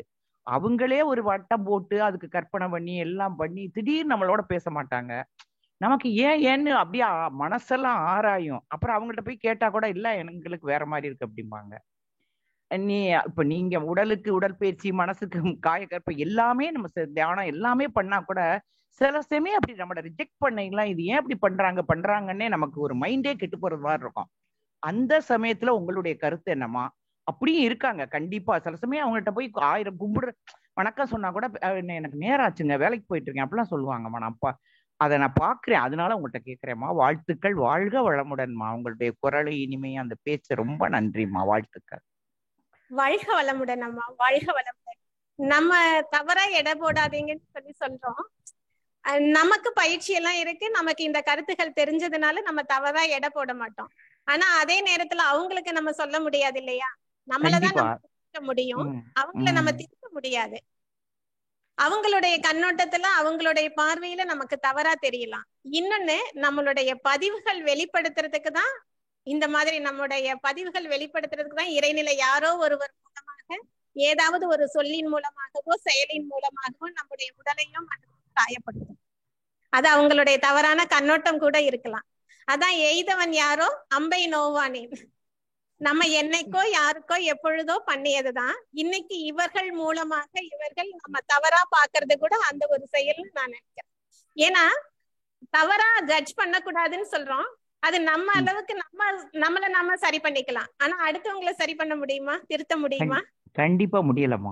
ஏன்னா அவர்களோட பார்வையில இத மனவளக்கலை அன்பர்கள் இல்ல, வெளியில குடும்பத்திலும் சரி, நம்ம அலுவலகத்திலும் சரி, பொது இடங்கள்லயும் சரி, நம்ம நண்பர்களாக பழகிறவங்க எல்லாமே அக்கம் பக்கத்திலும் நம்மள ஒரு தவறான கண்ணோட்டத்தோட அவங்களுடைய பார்வையில அவங்களுடைய புரிதல் தவறாக இருக்கும் பொழுது அப்படிதான் இருக்கும். அதுக்கு நம்ம என்ன பண்ணணும்னா அவங்கள நம்ம மன்னிச்சுட்டு வாழ்த்தணும் அப்படிங்கிறாங்க மகரிஷி. பொறுமையாக இருக்கணும். பொறுமையா இருந்தா அதை மன்னிச்சு மறந்துட்டு நம்ம வாழ்த்தணும். இன்னொரு விஷயம், அப்படி மன்னிக்காம அதை மறக்காம இருந்தோம் அப்படின்னா அவங்க சொல்லிட்டாங்களே நம்ம நினைக்க நம்முடைய உடல்ல அது ஒரு அழுத்தம் நம்முடைய ஆழ் மனதுல பதிஞ்சுக்கிட்டே இருக்கும். நம்முடைய ஆழ் மனதுல அவங்க இப்படி சொல்லிட்டாங்களே, இது மாதிரி செய்து விட்டார்களே நம்ம நினைக்க நம்முடைய ஆழ் மனதுல அது பதிந்து என்ன ஆகும் அப்படின்னா நம்முடைய ரத்த ஓட்டம், வெப்ப ஓட்டம், காற்றோட்டம், உயிரோட்டத்துல ஒரு தடையை ஏற்படுத்தி அந்த இடத்துல அணு அடுக்குகள்ல சீர்குலைவை ஏற்படுத்தி ஒரு நோயை உருவாக்கிடும். ஒரு தடவை 2 தடவை இல்ல, எத்தனை தடவை நம்ம நினைக்கிறோமோ அத்தனை தடவையும் ஒவ்வொரு பதிவா ஏற்பட்டு கொண்டே முடியாத சூழல் வரும் பொழுது அந்த அணு அடுக்குகள் சீர்குலைந்து நோய் ஏற்பட்டுடுங்கிறாங்க. எப்படி ஒரு சாதாரண பலூனை பெருசாக்குறோம் இல்லையா, அப்படி நம்ம ஒரு சின்ன விஷயத்த இப்படி நினைச்சிட்டாங்களே சொல்லிட்டாங்களே அப்படின்னு நம்ம இதை நினைக்க அவங்களுக்கு ஒண்ணும் இல்ல, அவங்க நினைச்சிட்டு பேசாம இருப்பாங்க. ஆனா அதை நாம் மனதில் வைத்துக் கொள்ள அதுக்கு நமக்கு அது ரெஸ்பான்ஸ் பண்ண என்ன ஆகுது அப்படின்னு கேட்டீங்கன்னா நம்முடைய உடல் அளவிலும் மனதளவிலும் பாதிக்கப்படுற எந்த இடத்துல ரத்த ஓட்டம், வெப்ப ஓட்டம், காற்றோட்டம் தடைபடுதோ அந்த இடத்துல உடல் உறுப்புகள் பாதிக்கப்பட்டு அது எங்க வேணா, ஹார்ட்டா இருந்தா ஹார்ட் அட்டாக், லங்ஸா இருந்தா அந்த நுரையீரல் பாதிப்பு, கிட்னியா இருந்தா கிட்னி பாதிப்பு, ஒவ்வொரு இடத்துலயும் எந்த இடத்துல அந்த பாதிப்பு ஏற்படுதோ அந்த உறுப்பு சார்ந்த நோய்கள் ஏற்படுது. அப்ப நம்ம யாரையும் திருத்த முடியாது. அவங்களுடைய கண்ணோட்டத்துல அது தவறா இருக்குன்னா அவங்களுடைய அந்த தவறு அந்த கண்ணோட்டம் மாறுற வரைக்கும் நம்ம பொறுமையா இருக்கணும், மன்னிச்சு வாழ்த்ததான் செய்யலாம். நன்றிமா. நமக்கு ஒரு பக்குவம் வேணும். ஏன்னா நம்முடைய பதிவுகள் கழிவதற்காக இறைநிலை அவங்கள ஒரு கருவியா பயன்படுத்தி இருக்கு இந்த இடத்துல. அததான் சொன்னேன், அவங்களுடைய செயலை வேணா வெறுக்கலாம், அந்த நபரை நம்ம என்னைக்குமே வெறுக்க கூடாது. அவங்கள அதான் எதிரிகளாக நினைப்போம், கருணையோடு வாழ்த்துவோம் மகரிஷி சொல்றாங்க. வாழ்க வளமுடன்மா. ஆமா, மிகவும் சிறப்புமா, ரொம்ப நன்றிமா, வாழ்த்துக்கள். நீங்க சொன்னதுல கூடமா உடல் ஊனமுற்றவர்கள் ஊனமுற்றவர்கள் இல்ல, மனம் ஊனமுற்றவர்கள் தான் ஊனமுற்றவர்கள் அப்படின்னு சொன்னீங்கல்ல, அது கூட ரொம்ப நல்லா இருந்ததுமா. வாழ்க வளம். வாழ்த்துக்கள்மா, ரொம்ப நன்றிமா. வாழ்க வளம். வாழ்க வளமுடன்மா. வாழ்க வளமுடன் அம்மா, மிக சிறப்புங்கம்மா, சிறப்பான விளக்குங்கம்மா, மிக்க நன்றி அம்மா. அவர்களை தொடர்ந்து பாப்பு அம்மா அவர்கள். வாழ்க வளமுடன் அம்மா. கேக்குதுங்கம்மா. மகரிஷி மட்டுமல்ல, அன்னை லோகாம்பாள் அம்மையார் தியாகமும் தான் இன்றைய நம்ம மனவளக்கலை அன்பர்களுடைய உறவு மேம்படுவதற்கு மகரிஷியினுடைய தியாகம் மட்டுமல்ல, அன்னை லோகாம்பாள் அம்மையாருடைய விட்டுக் கொடுத்தலும் தியாகமும் மிக மிக முக்கிய பங்கு வகிக்கிறது. ஏன்னா குழந்தையின்மையின் காரணமாக மகரிஷிக்கு இன்னொரு திருமணம் பண்ணி வைக்கிறாங்க. அப்புறம் ஒரு குறிப்பிட்ட வயதுக்கு மேல தன்னுடைய உடலாற்றலையும் அறிவையும் இந்த சமுதாயத்துக்கு தான் பயன்படுத்துவேன் மகரிஷி சொன்னப்ப எந்தவித எதிர்பார்ப்பும் இன்றி மகரிஷிய சமுதாயத்துக்காகவே தியாகம் பண்ணினாங்க. இப்படி ஒவ்வொரு தனி மனிதருடைய விட்டு கொடுத்தலும் பொறுமையும் தியாகமும் தான் இன்றைக்கு தனிநபர்களாகட்டும், குடும்பத்தில் ஆகட்டும், சுற்றத்தில் ஆகட்டும், சமுதாய அமைப்பில் ஆகட்டும் அந்த உறவுகள் மேம்படுவதற்கு ஒவ்வொரு தனி மனிதனுடைய பொறுமை, விட்டு கொடுத்தல், தியாகம் தான் காரணம். வாழ்க வளமுடன்மா. துன்பங்கள் வந்த போது நமக்கு அத்தனையே சகிப்பு தன்மையோட தியாகம் பண்ணார் இல்லைங்களாமா. நன்றிமா. வாழ்க வளமுடன்மா. நன்றி அம்மா. அவர்களை தொடர்ந்து கல்யாணி அம்மா அவர்கள். வாழ்க வளமுடன்மா. அம்மா நன்றிங்கம்மா. அம்மா வாழ்க வளமுடன்மா. வாழ்க வளமுடன் அம்மா. ரொம்ப சிறப்புங்கம்மா. நான் சேலத்துல இருந்து பேசுறேங்கம்மா. ரொம்ப சிறப்பா இருந்தது. நீங்க சொன்ன எக்ஸாம்பிள் எல்லாம் ரொம்ப எத்தனைதான் நம்ம கிட்டயும் மிஸ்டேக் இருக்கும், அதையும் வந்து நம்ம அப்படி இருந்தாலும் நம்ம உணர்ச்சி பூர்வமா அதுல எல்லாம் இருந்து மீண்டு வர்றதுக்கு சொன்ன எக்ஸாம்பிள்ல நம்ம கிட்டயே நம்ம நிறைய பேசணும் அப்படின்னு சொல்லிட்டு விவேகானந்தர் சொன்ன விஷயம். பிரசாதத்தை வந்து நம்ம வந்து எதுவுமே அதுல எதிர்பார்க்காம அப்படியே எடுத்துக்கிறோம்ல, அது மாதிரி உறவு கிட்ட இருக்கணுங்கிற விஷயமும் அந்த கணவன் மனைவி உறவுக்கு நீங்க சொன்ன உதாரணமும் ரொம்ப உணர்ச்சி பூர்வமா இருந்தது. ரொம்ப சிறப்பா இருந்தது. இது வரைக்கும் நாங்க கேட்காத பல விஷயங்கள் இன்னைக்கு கேட்டோமா. ரொம்ப சிறப்பா இருந்தது. அதெல்லாம் கேட்கும்போது கண்டிப்பா நம்ம கிட்ட இருக்கிற உறவுகள் மேம்படுறதுல நம்ம செஞ்ச தவறுகளையும் மாத்திக்கணுங்கிற எண்ணம் ஆழமா பதிஞ்சிச்சுமா. ரொம்ப சந்தோஷமா இருந்தது. நீங்க தேடி பிடிச்சு எல்லா விஷயங்களும் வாழ்க்கை நடைமுறையில நம்ம செய்யற சின்ன சின்ன தவறுகளையே வந்து நல்லா எடுத்து காட்டினீங்க. ரொம்ப சந்தோஷமா. வாழ்க வளமுடன். வாழ்க வளமுடன் அம்மா. வாழ்க வளமுடன். வாழ்க வளமுடன். நன்றிங்கம்மா. வாழ்க வளமுடன். மிக்க நன்றிங்கம்மா. வாழ்க வளமுடன் அம்மா. அம்மா அவர்களை தொடர்ந்து சம்பத் ஐயா அவர்கள். வாழ்க வளமுடன் ஐயா. வாழ்க வளமுடன்மா. வாழ்க வளமுடன் ஐயா. வாழ்க வளமுடன். அம்மா எனக்கு ஒரு கேள்வி. இப்போ சொல்லுங்க ஐயா. இப்போ நம்மள யார் ட்ரீட் பண்றாங்களோ அதே மாதிரி அவங்களுக்கு ட்ரீட் பண்றேன்றாங்க.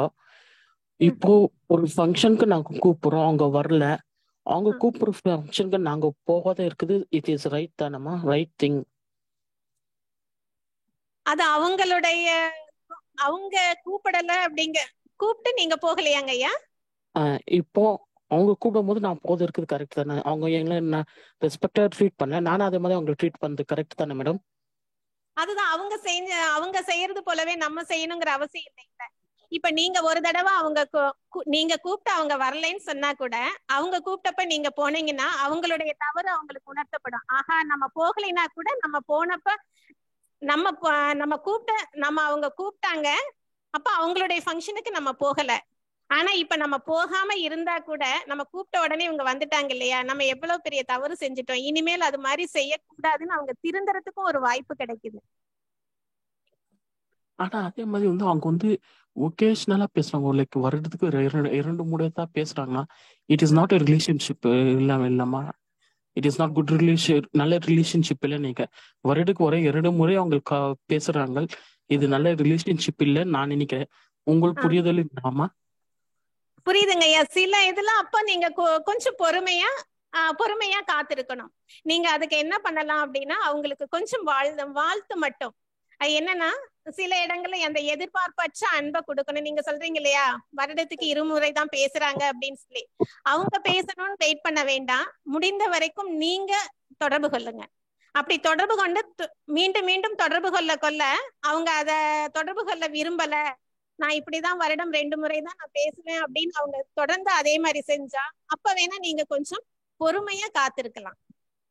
ஓகே, நன்றிமா. வாழ்க வளமுடன். இறங்கி பண்ண வேண்டாம், நம்ம இறங்கி வரணும். நம்ம தொடர்பு கொள்ளலாம். வருடத்துக்கு 2 முறை அவங்க பேசினா அப்படின்னாலும் நம்ம கொஞ்சம் தொடர்பு கொண்டு நம்ம பேச முயற்சிக்கலாம். அப்படி நம்ம பேசுறதை விரும்பல அப்படின்னா நம்ம அதை கொஞ்சம் என்ன பண்ணிக்கலாம், அவாய்ட் பண்ணிட்டு பொறுமையா காத்திருக்கலாம். வாழ்த்து மட்டும் சொல்லிட்டே இருங்க ஐயா. தொடர்ந்து சொல்ல சொல்ல சொல்ல அவங்களுக்கும் உங்களுக்கும் இடையிலான அந்த உயிர் தொடர்பு ஏற்பட்டு அது சுமூகமா முடியறதுக்கான வாய்ப்பு இருக்கு. ஆனா பொறுமையா தான் இருக்கணும். வாழ்த்து சொல்லணும், பொறுமையா காத்திருக்கணுங்க ஐயா. வாழ்க வளமுடன் அம்மா. அடுத்த அன்பராக ரவீந்திரன் ஐயா அவர்கள். வாழ்க வளமுடன் ஐயா. வாழ்க வளமுடன் ஐயா. ரவீந்திரன் ஐயா வாழ்க வளமுடன். உங்க மைக்கை டச் பண்ணுங்க ஐயா.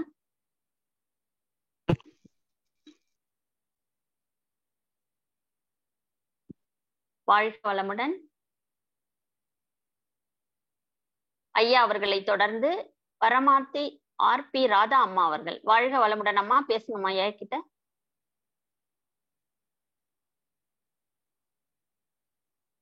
வாழ்க வளமுடன் ராதா அம்மா. பேசுங்கம்மா, அம்மா கிட்ட கேள்வி கேட்கலாங்கம்மா. அம்மா வாழ்க வளமுடன்மா. வாழ்க வளமுடன் அம்மா. வாழ்க வளமுடன் அம்மா. உங்க குரலும் இனிமையா இருக்கு. நீங்க சொன்ன இதெல்லாம் கருத்தெல்லாம் ரொம்ப அற்புதமா இருந்ததுமா. ரொம்ப வாழ்க அருமைம்மா. வளமுடன். அம்மா நன்றிங்கம்மா. எனக்கு இது சொந்தம். இப்போ ஐயா கேட்ட மாதிரி ஒருத்தர் என்கிட்ட கேட்டப்ப சொன்னேன், வாழ்த்து போடுங்க இந்த மாதிரி தொடர்புல இருங்கன்னு. அவங்க சொல்றாங்க, நான் தொடர்புல இருக்கேன், ஆனா நான் போன் பேசினா அவங்க எடுக்க மாட்டேங்கிறாங்க. மீறி எடுத்தாலும் ஏதாவது ஒரு எடங்கா முடங்காங்கிற மாதிரி, அதாவது என்ன சொல்றது, அவங்களுக்கு கோபம் வர மாதிரி தான் எனக்கு பதில் சொல்றாங்க அவங்க. அப்படி இருக்கும்போது நான் என்ன பண்ணுறது அப்படின்னு கேட்டாங்கம்மா. அதுக்கு நீங்க கொஞ்சம் பதில் சொன்னீங்கன்னா சொல்ல முடியுமா? அதுதாங்க மகரிஷி சொல்லியிருக்காங்களா, சகிப்புத்தன்மை விட்டு கொடுத்தல். ஏன்னா அவங்க இறங்கி வர வரைக்கும் நம்ம பொறுமையா தான் காத்திருக்கணும். நம்ம கொஞ்சம் அவங்களோட நம்ம எப்பொழுதும் தவம் செஞ்சுட்டு தவ முடிவுல அவங்கள நினைச்சு நம்ம வாழ்த்த நமக்கும் அவர்களுக்கு இடையில ஒரு உயிர் தொடர்பு, இணக்கமான சூழல் ஏற்பட்டு அவங்களுடைய மனநிலையில ஒரு நல்ல மாற்றம் ஏற்படுவதற்கு வாய்ப்பு இருக்கு. அதற்கு நம்ம தொடர்ந்து தவம் செஞ்சு வாழ்த்தணும். சும்மா அவங்க தவம் செஞ்சு வாழ்த்துறாங்களாம். ஆனா என்னன்னா, இந்த மாதிரி ஒரு சூழ்நிலை வரும்போது இப்ப வீட்டுல இருக்கிறவங்களும் நீ ஏன் அப்படி போன் பண்ணி இது பண்ணிட்டு இருக்க, அவங்கதான் வேண்டாங்கிறாங்கல்ல, அப்ப நீ ஒதுங்க வேண்டியதானே அப்படின்னு கேக்குறாங்க. இதுக்கு நான் எப்படி என்ன பதில் சொல்றது? வீட்டுல இருக்கிறவங்களையும் என்னால இது பண்ண முடியல. இந்த மாதிரி ஒரு தொடர்பு விட்டு போனது எனக்கு மனசளவுல பாதிப்பா இருக்கு அப்படிங்கிறாங்கம்மா. அதனாலதான் கேட்டேன். இது நிறைய பேருக்கு இது மாதிரி இருக்குங்கம்மா. நம்மளுடைய பதிவுகள் தான் இதற்கு காரணம். இன்னொன்னு, நம்ம எந்த அளவுக்கு தவத்துல ஆழ்ந்து போய் அவங்களுக்கு நம்ம வாழ்த்து சொல்றோமோ, அவங்களுடைய பதிவுகளும் நமக்கு அவங்களுக்கு இடையில ஒரு சுமூகமான உறவு ஏற்படணும் அப்படின்னா, நம்ம என்னைக்கோ யாருக்கோ செஞ்சதுதான் இப்படி இவர்கள் மூலமாக நமக்கு திரும்பி வருது. இத முதல்ல உணரும். நான் முதல்ல சொன்ன மாதிரி, எய்தவன் யாரோ அம்பை நோவானேன்னு சொல்றாங்க இல்லையா? நம்ம என்னைக்கோ யாருக்கோ பண்ணினதுதான் இன்னைக்கு இவர்கள் மூலமாக வருது.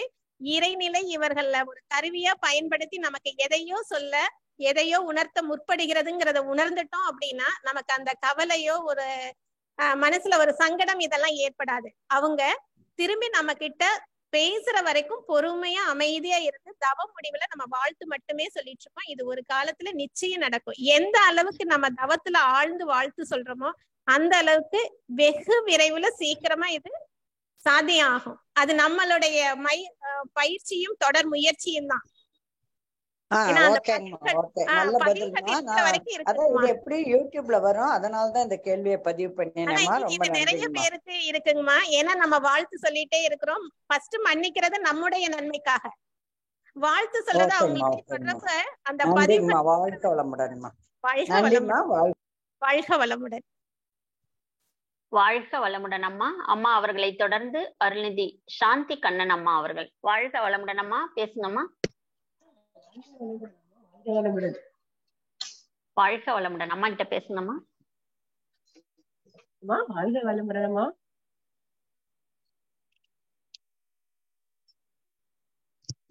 அம்மா வாழ்க வளமுடன். மியூட் ஆயிருக்குமா அம்மாவோட? சொல்லுங்கம்மா. வாழ்க வளமுடன்மா. கும்பகோணம் சாந்தி கண்ணன் பேசுறேன். அருமை அம்மா, அருமை. நம்ம செய்யற தவறெல்லாம் நம்ம திருத்திக்கிறதுக்கு உங்க ஸ்பீச் இன்னைக்கு ஒரு ஊந்துதலா இருந்ததுமா. ரொம்ப நன்றிமா. வாழ்க வளமுடன் அம்மா. வாழ்க வளமுடன் அம்மா. ரொம்ப நன்றி. நன்றிமா. வாழ்க வளமுடன். நன்றிங்கம்மா. வாழ்க வளமுடன் அம்மா. வாழ்க வளமுடன் அம்மா அவர்களை தொடர்ந்து சபரீஷ் சுந்தரவடிவேல் ஐயா. வாழ்க வளமுடன் ஐயா. அம்மா வாழ்க வளமுடன் அம்மா. அம்மா என்னோட ஒரு கேள்வி என்னன்னா, இப்ப நான் சில விஷயங்கள் சின்ன வயசுல விளையாட்டுத்தனமா பண்ணி இல்ல தேவையில்லாம ஒரு இதில் பேசிட்டதுனால என்னோட சில பேர் மனசை கஷ்டப்படுத்தி இருக்கலாமா. இப்ப என்னோட அப்பாவோட எண்ணம் அது. ஆனா எங்க அப்பா இறந்துட்டாரு. இப்ப அது நம்ம அப்படி பண்ணிருக்கணுமோ, நம்ம அப்பா நான் உடனே மன்னிப்பு கேட்டுட்டோம். பட் இருந்தாலும் அது ஏன்னா அவங்க உயிரோட காலத்துல இன்னும் அவங்களை நல்லா வச்சிருந்திருக்கலாமேங்கிற ஒரு எண்ணம் இருக்கு. அது எப்படிமா போக்கிக்கிறது? நன்றிமா. இப்பயும் நீங்க மானசீகமா அவங்க கிட்ட மன்னிப்பு கேட்கலாம் தவ முடிவுல. அந்த மாதிரி நபர்களை பார்க்கும் பொழுது அவங்க கிட்ட உங்களால எந்த அளவுக்கு உண்மையான அன்போட நடந்துக்க முடியுமோ, உண்மையான அன்போடையும் நேசத்தோடையும் அந்த மாதிரி அப்பா ஸ்டேஜ்ல உள்ளவங்க கிட்ட நடந்துக்க முடியுமோ அது மாதிரி நீங்க நடந்துக்கோங்க. அது உங்க அப்பாவுக்கு போய் சேரும். உங்க அப்பா ஏஜ்ல உள்ளவங்க, நீங்க உங்க அப்பா ஏஜ்ல உள்ளவங்க கிட்ட நீங்க உண்மையான அப்பா ஏஜ்ல உள்ளவங்கன்னு இல்ல, அந்த மாதிரி நபர்களை எல்லாம் நீங்க பார்க்கும் பொழுது உண்மையான எந்தவித எதிர்பார்ப்பும் இல்லாத அன்போட அவங்களுக்கு தேவையான உதவிகள் செய்யுங்க. அவங்க கிட்ட எந்தவித எதிர்பார்ப்பும் இல்லாத அந்த அன்பை செலுத்துங்க. அதுக்கு நிச்சயம் அப்பாவுக்கு போய் சேரும். இன்னொன்னு நீங்க மானசீகமா மன்னிப்பு கேட்கணும். நிறைய அவங்கள மாதிரி இருக்கிறவங்களுக்கு செய்யக்கூடிய உதவிதான் அவங்களுக்கு அவங்க கிட்ட காட்டக்கூடிய அந்த அன்பு தான் அவங்களுக்கு போய் சேரும். ஏன்னா இப்ப நம்ம அப்பாவை பார்க்க முடியாது, கேட்க முடியாது. ஆனா இத நீங்க செய்யக்கூடிய செயல்கள் மூலமாக உங்களுடைய அப்பாவுக்கு நீங்க உணர்த்தலாம், அது போய் சேரும். வாழ்க வளமுடன். வாழ்க வளமுடன். வாழ்க வளமுடன் அம்மா. நன்றி அம்மா. வாழ்க வளமுடன். ஐயா அவர்களை தொடர்ந்து சங்கர் கோபால் ஐயா அவர்கள். வாழ்க வளமுடன் ஐயா. வாழ்க வளமுடன் அம்மா. வாழ்க வளமுடன்மா. வாழ்க வளமுடன் ஐயா. அம்மா அதான் உங்க உரை கேட்டம்மா. ரொம்ப அற்புதமான ஒரு ஸ்பீச்மா. நல்லா தெளிவான ஒரு விளக்கங்கள்மா. இப்ப பாத்தீங்கன்னா நம்ம சில விஷயங்கள் நம்ம கடந்த காலத்துல நம்ம பண்ணிடுறோம். அதாவது பாத்தீங்கன்னா அவங்க சொற்களை ஏதாவது சந்தர்ப்ப சூழ்நிலை ஏதாவது பேசுறாங்க, நம்மளும் அதை மனசுல வச்சிடறோம்.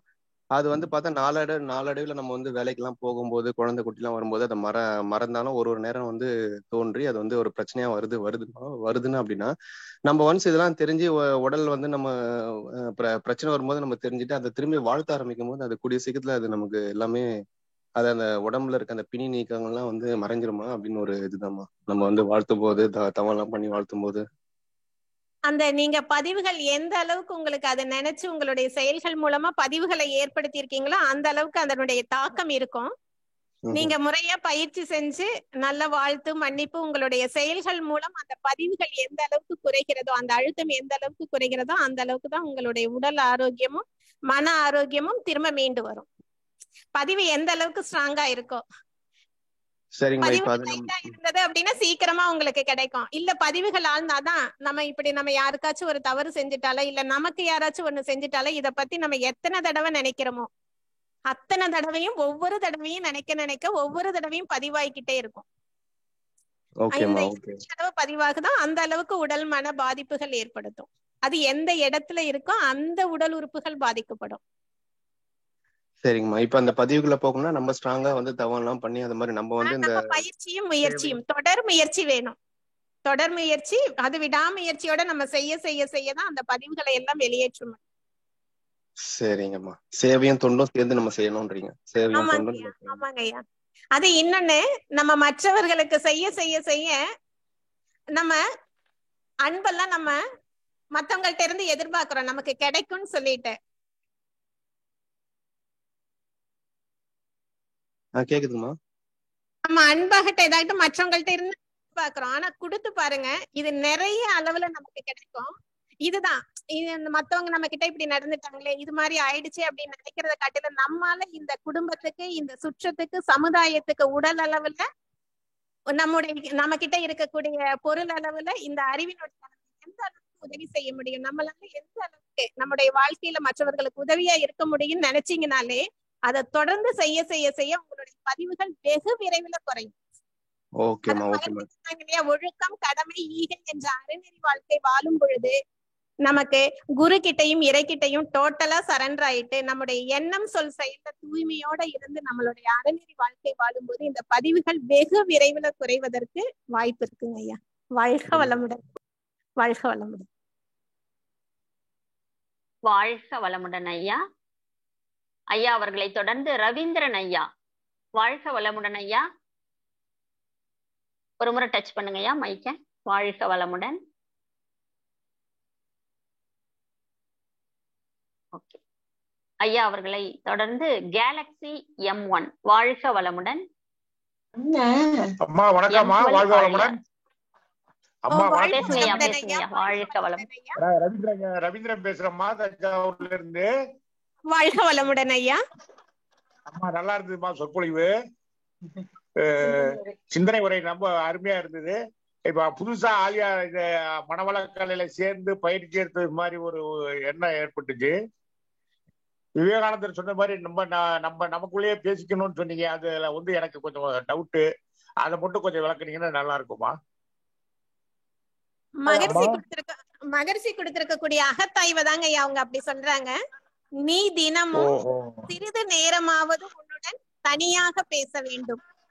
நீ தினமும் சிறிது நேரமாவது உன்னோடு தனியாக பேச வேண்டும். அப்படி நீ பேசாவிட்டால் உலகிலேயே மிகச் சிறந்த மனிதரை, உயர்ந்த மனிதரை நீ இழந்து விடுவாய். வேற ஒண்ணும் இல்ல, நமக்குள்ள நம்ம பேசிக்கும் பொழுதுதான் நம்ம கிட்ட என்ன நிறை குறைகள் இருக்கு, என்னோட என்ன ஓ தற்சோதனைங்கலாமா?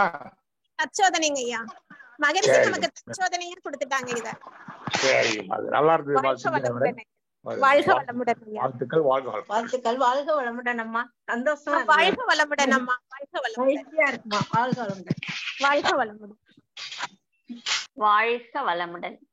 ஐயா அவர்களை தொடர்ந்து லக்ஷ்மணன் ஐயா அவர்கள். வாழ்க வளமுடன் ஐயா. நன்றிமா அம்மா. வாழ்க வளமுடன் அம்மா.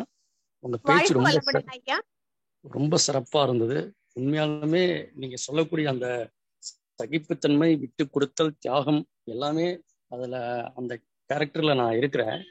வார்த்தைகள் நீங்க சொல்லக்கூடிய விஷயங்கள் எல்லாமே கேட்டு எனக்கு ஆனந்த கண்ணீரே வந்துருச்சு. உண்மையாலுமே அப்படி இருந்து குடும்பத்துல உடன் பிறந்தவர்களா இருக்கட்டும், குடும்ப நபர்களா இருக்கட்டும், ஏதோ ஒரு விஷயங்கள்ல மனசு காயப்படுத்துற மாதிரி ஒரு விஷயங்கள் செய்யறப்ப ஒரு லிமிட் வரையும் நம்மளால சகிச்சுக்க முடியுதுமா. அதை தாண்டி இப்ப நம்ம சரி அதை ஒதுங்கி போறோம் அப்படின்னா, தனிப்பட்ட முறையில நீங்க சொல்ற மாதிரி தன்னோட பேசுங்கிறப்ப, என்னோட பேசுறப்ப நிறைய எமோஷனங்கள் அது மாதிரி ஒரு மாதிரி விஷயங்கள் நடக்கிறப்ப, என்னடா அது நம்ம சரியாதானே நடக்கிறோம், நம்மளுக்கு ஏன் இப்படி ஒரு நிகழ்ச்சிகள் நடக்குதுங்கிறப்ப அவங்கள்ட்ட இருந்து ஒதுங்கி போறது நல்லதாமா, இல்ல திரும்பி போய் பேசி அதை சமரச நிலைக்கு கொண்டு வரணும், திரும்பி அடுத்த சூழலுக்கு வரப்ப வேற மாதிரி ஒரு சூழல்ல ஒரு நிகழ்ச்சி நடக்கிறப்ப அது மனசு சங்கடமா இருக்குமா?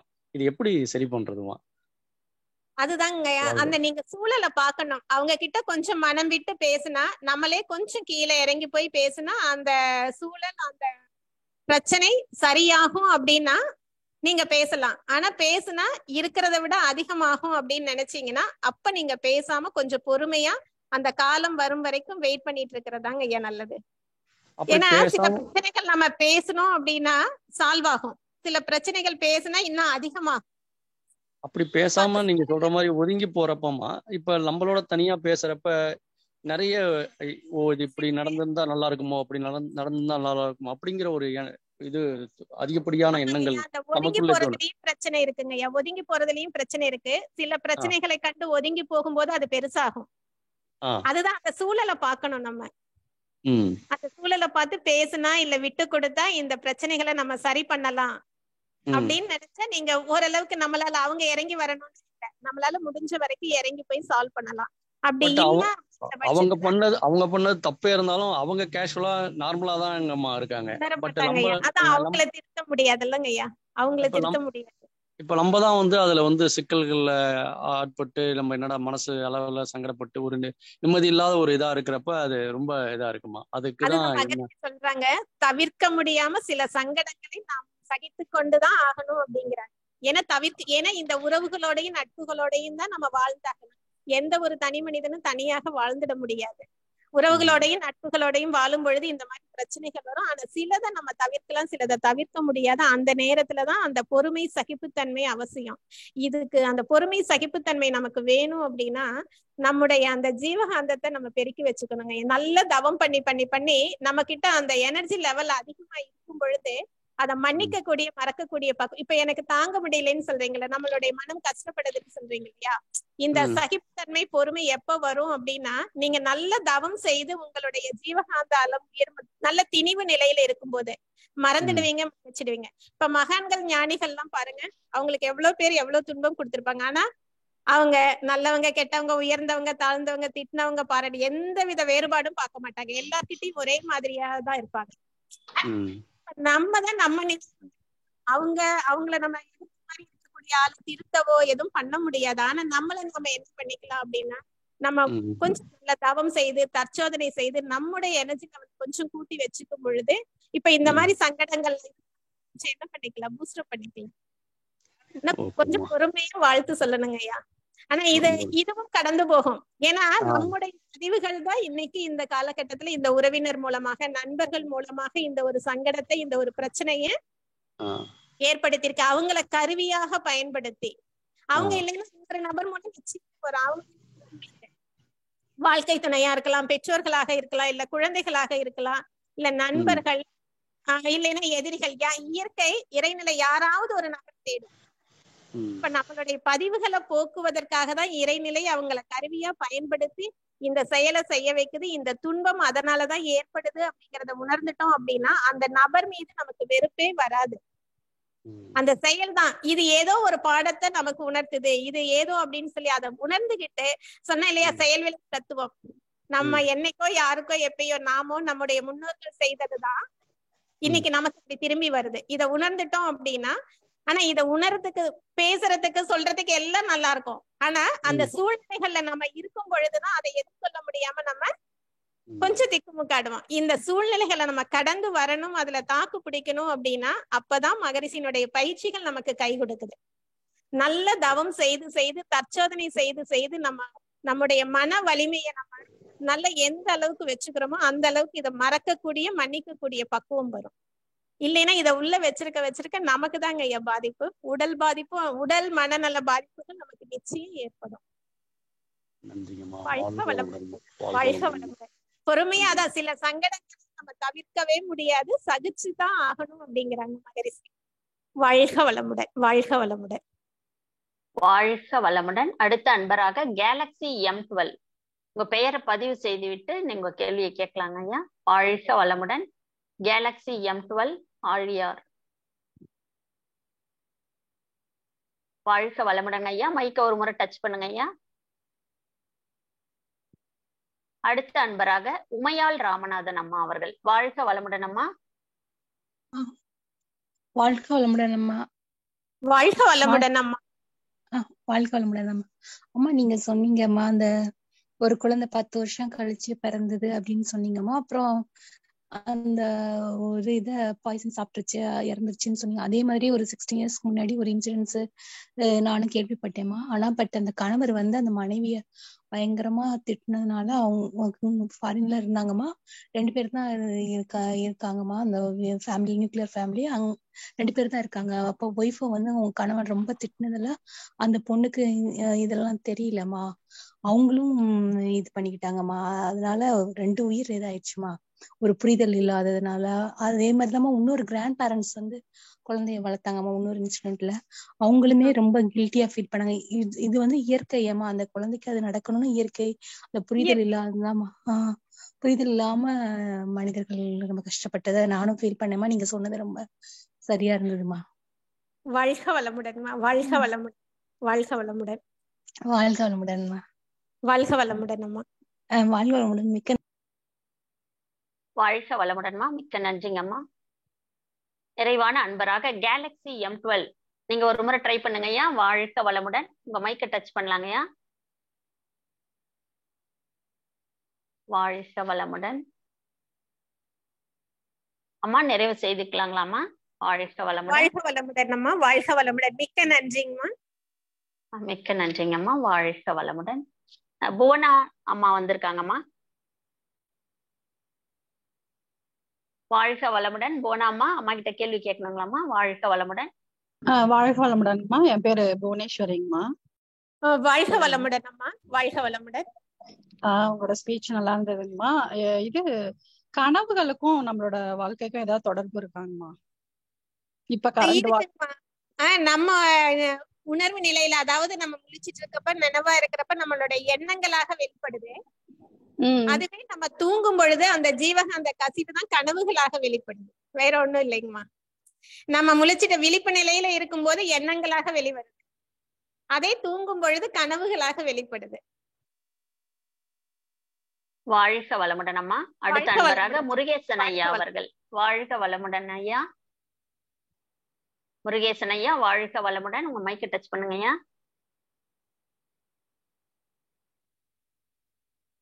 வாழ்க வளமுடன். பேசுங்கய்யா. வாழ்க வளமுடன் அம்மா. வாழ்க வளமுடன். ஈரோட்ல இருந்து பேசுறேங்க ஐயா. வாழ்க வளமுடன் அம்மா. இப்போ இந்த அம்மா பேசின அந்த கனவுக்கும் நினைவா இருக்கிறதுக்கும் உண்டான வித்தியாசம் சொன்னீங்க. அதை எப்படி புரிஞ்சுக்கிறதுங்க? ரெண்டும் கனவுல வர்ற எண்ணத்துக்கும் முழிப்புல இருக்கிற எண்ணத்துக்கும் என்ன வித்தியாசங்க? ரெண்டுக்கும் வித்தியாசம். நம்ம முழிச்சிட்டு இருக்கும் போது, அதாவது நம்ம தூக்கத்துல இல்லாம இருக்கும்போது எண்ணங்களா வருது. தூக்கத்துல இருக்கும்போது என்னங்க கனவா வருது, அவ்வளவுதாங்க வித்தியாசம். எல்லாம் நம்முடைய அந்த பதிவுகள் தான், நம்மளுடைய கருமையத்தில் உள்ள பதிவுகள் தான் தேவை, பழக்கம், சூழ்நிலைகளுக்கு ஏற்ப எண்ணங்களாக வருது. அதை நம்ம முழிச்சு இருந்தோம் அப்படின்னா எண்ணங்கள் சரி சரி சரி. அப்படிங்கும் பொழுது கனவுகளாக வெளிவரும். சொன்னீங்களாங்கம்மா, இன்னொன்னுதான் லட்சணடா இது பண்ணோம்னாலும் ஏதோ ஒரு சொன்னீங்க. ஆமாங்க ஐயா. அது என்ன, எதுக்கு என்ன உதாரணத்துக்கு சொன்னீங்க? ஏதாவது ஒரு தவறான வார்த்தை பேசி விட்டோம்னா அதை நம்ம என்னைக்குமே, அதான் நாவினால் சுட்ட புண் உள்ளாரும் ஆறாது, நாவினால் சுட்டவட திருவள்ளுவர் சொல்லுவாங்க இல்லையா? ஆமாங்க. ஆமா ஆமா. அதே போலதான். ஏன்னா சாதாரணமா ஒரு கெட்டு போன பால், திரிஞ்சு போன பால் ஒரு 1,00,000 முறை மத்து வச்சு கடைஞ்சாதான், தயிர் மத்து வச்சு திரிஞ்சு போன அந்த கெட்டு போன பாலை ஒரு 1,00,000 முறை வச்சு அந்த மத்தால கடைஞ்சாலும் வெண்ணெய் எடுக்க முடியாது. அது போல நம்ம ஏதாவது தவறான சொல்ல நம்ம பயன்படுத்திட்டோம்னா மற்றவர்கள் மீது ஒரு தவறான ஒரு ஏதாவது ஒரு பேட் வேர்ட் யூஸ் பண்ணிட்டோம்னா 1,00,000 முறை முயற்சி செய்தாலும் அதை திருத்தவே முடியாது. சொன்னதுதான். சரி சரி சரி சரி சரி. இது உதாரணம் ரொம்ப அற்புதமான உதாரணங்கம்மா. ரொம்ப நன்றிங்க.